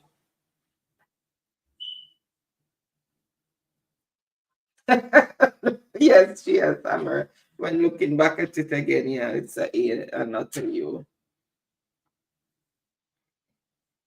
All right.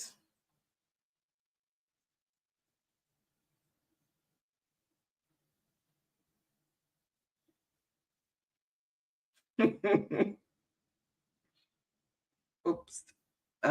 Nia says I was the one who got Ferrari. Nia, you have to refresh. Well, you're gonna see yourself first in most instances. So you have to refresh, and then you will see the order in which you answered.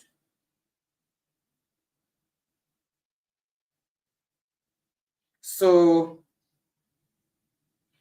you were after Truck Life, and then Andrew came under the not cell in that one.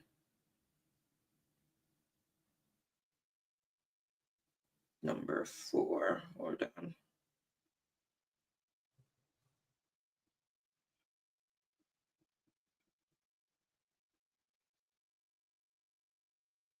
That's for 400. That one. Yeah. All right. So let me see. Chose the category already. Proverbs for 200. Slow but sure Wednesday. Everybody run out. Slow but sure Wednesday.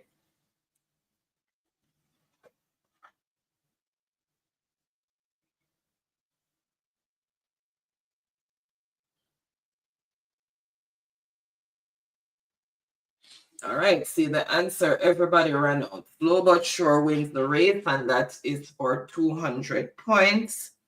Let's see who picked up those 200 points.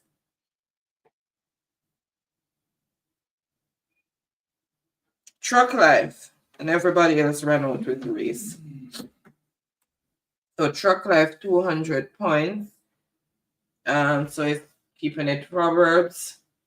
The darkest hour is just before the darkest hour is just before the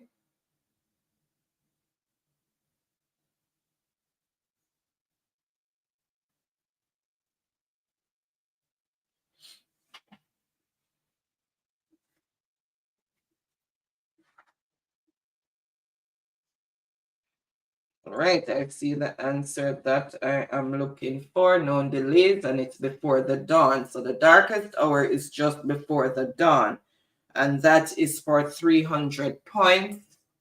So let's see who picked up those 300 points. Don Mel for 300 points. Don Mel. And the Reggae Girl also came in with Dawn. Janet came in with Dawn. For 300 points, right? Natzel also came in with Dawn. All right, it's finishing Proverbs. Don't cross that until you come to it. Everybody run out. Don't cross that until you come to it.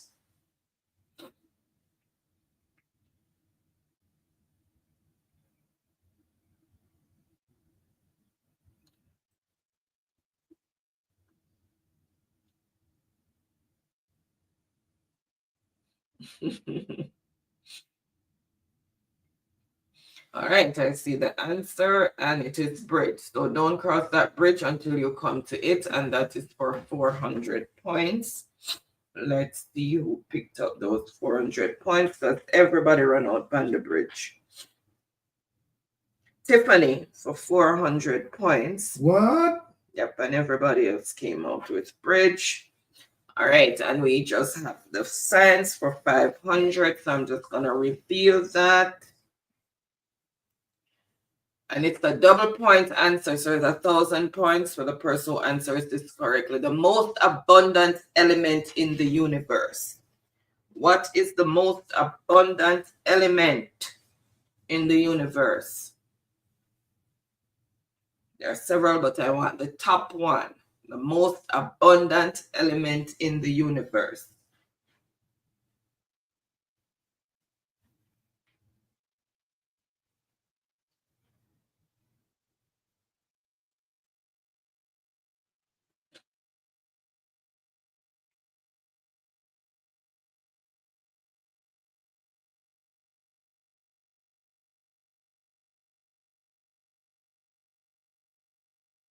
All right, I see the answer that I'm looking for, and it is hydrogen, and that is 1,000 points. So fun fact, hydrogen is the most abundant element in the universe. It's estimated that hydrogen makes up about 90% of all atoms in the universe, and that is for 1,000 points. All right, so the board is empty, so we'll stop sharing. So let's see who picked up those points. The thing, so oxygen, but remember, hydrogen, well, it's two, well, water is 2 parts hydrogen and 1 part oxygen.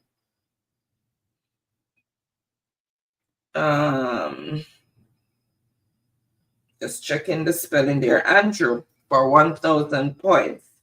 Whoa. Chucklife also came in. Nia also came in with that. Tiffany also came in with hydrogen. So Andrew.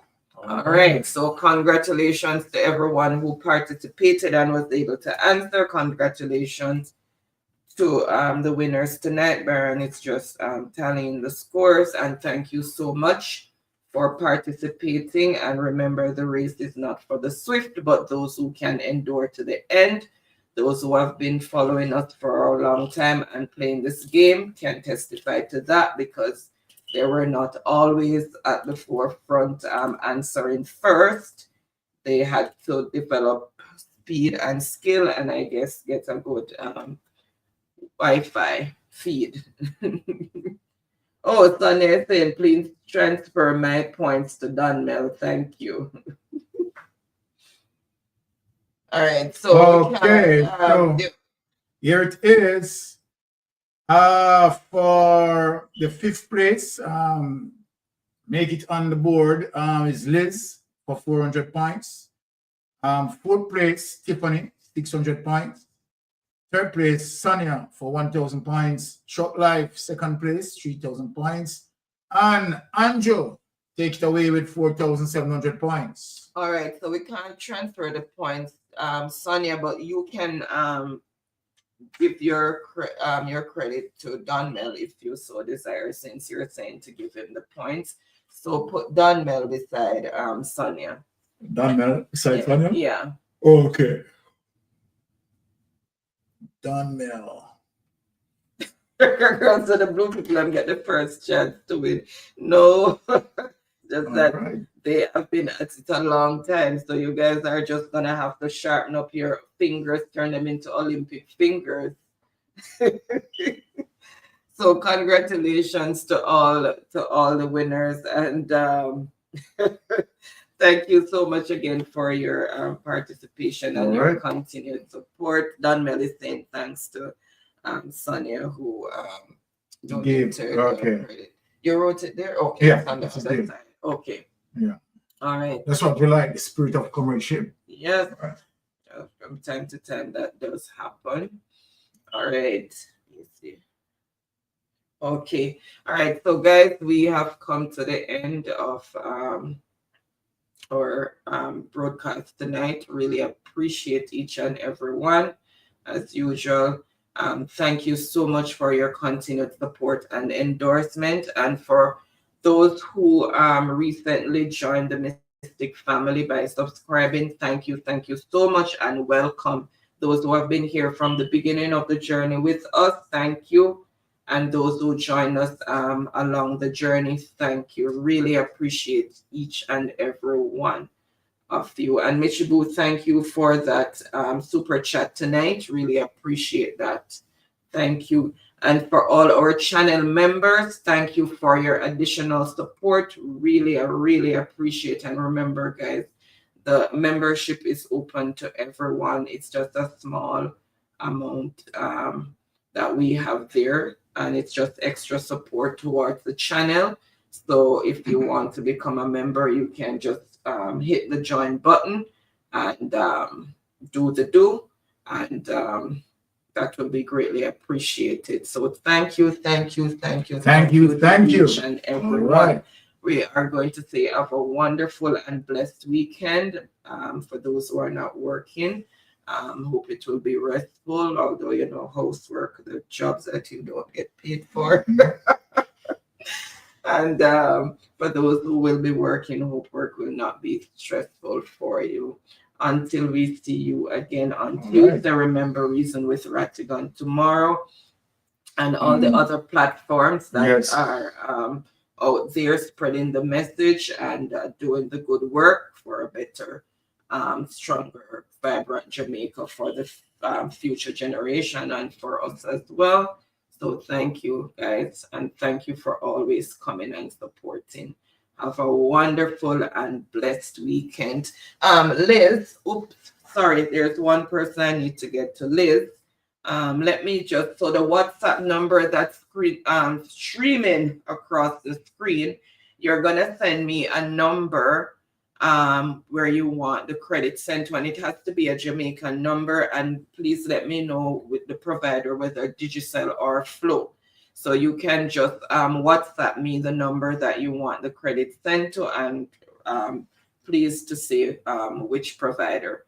Thank you so much. Really appreciate it. And Trish, if you're still in the background, still waiting on a number from you, or if you want to donate that credit to someone, you can do so. All right, and it's the same thing, sent to that WhatsApp number that's streaming across the screen. Thank you, guys. Really appreciate each and every one. Bye. Safe travel on the gravel. Safe travel on the gravel.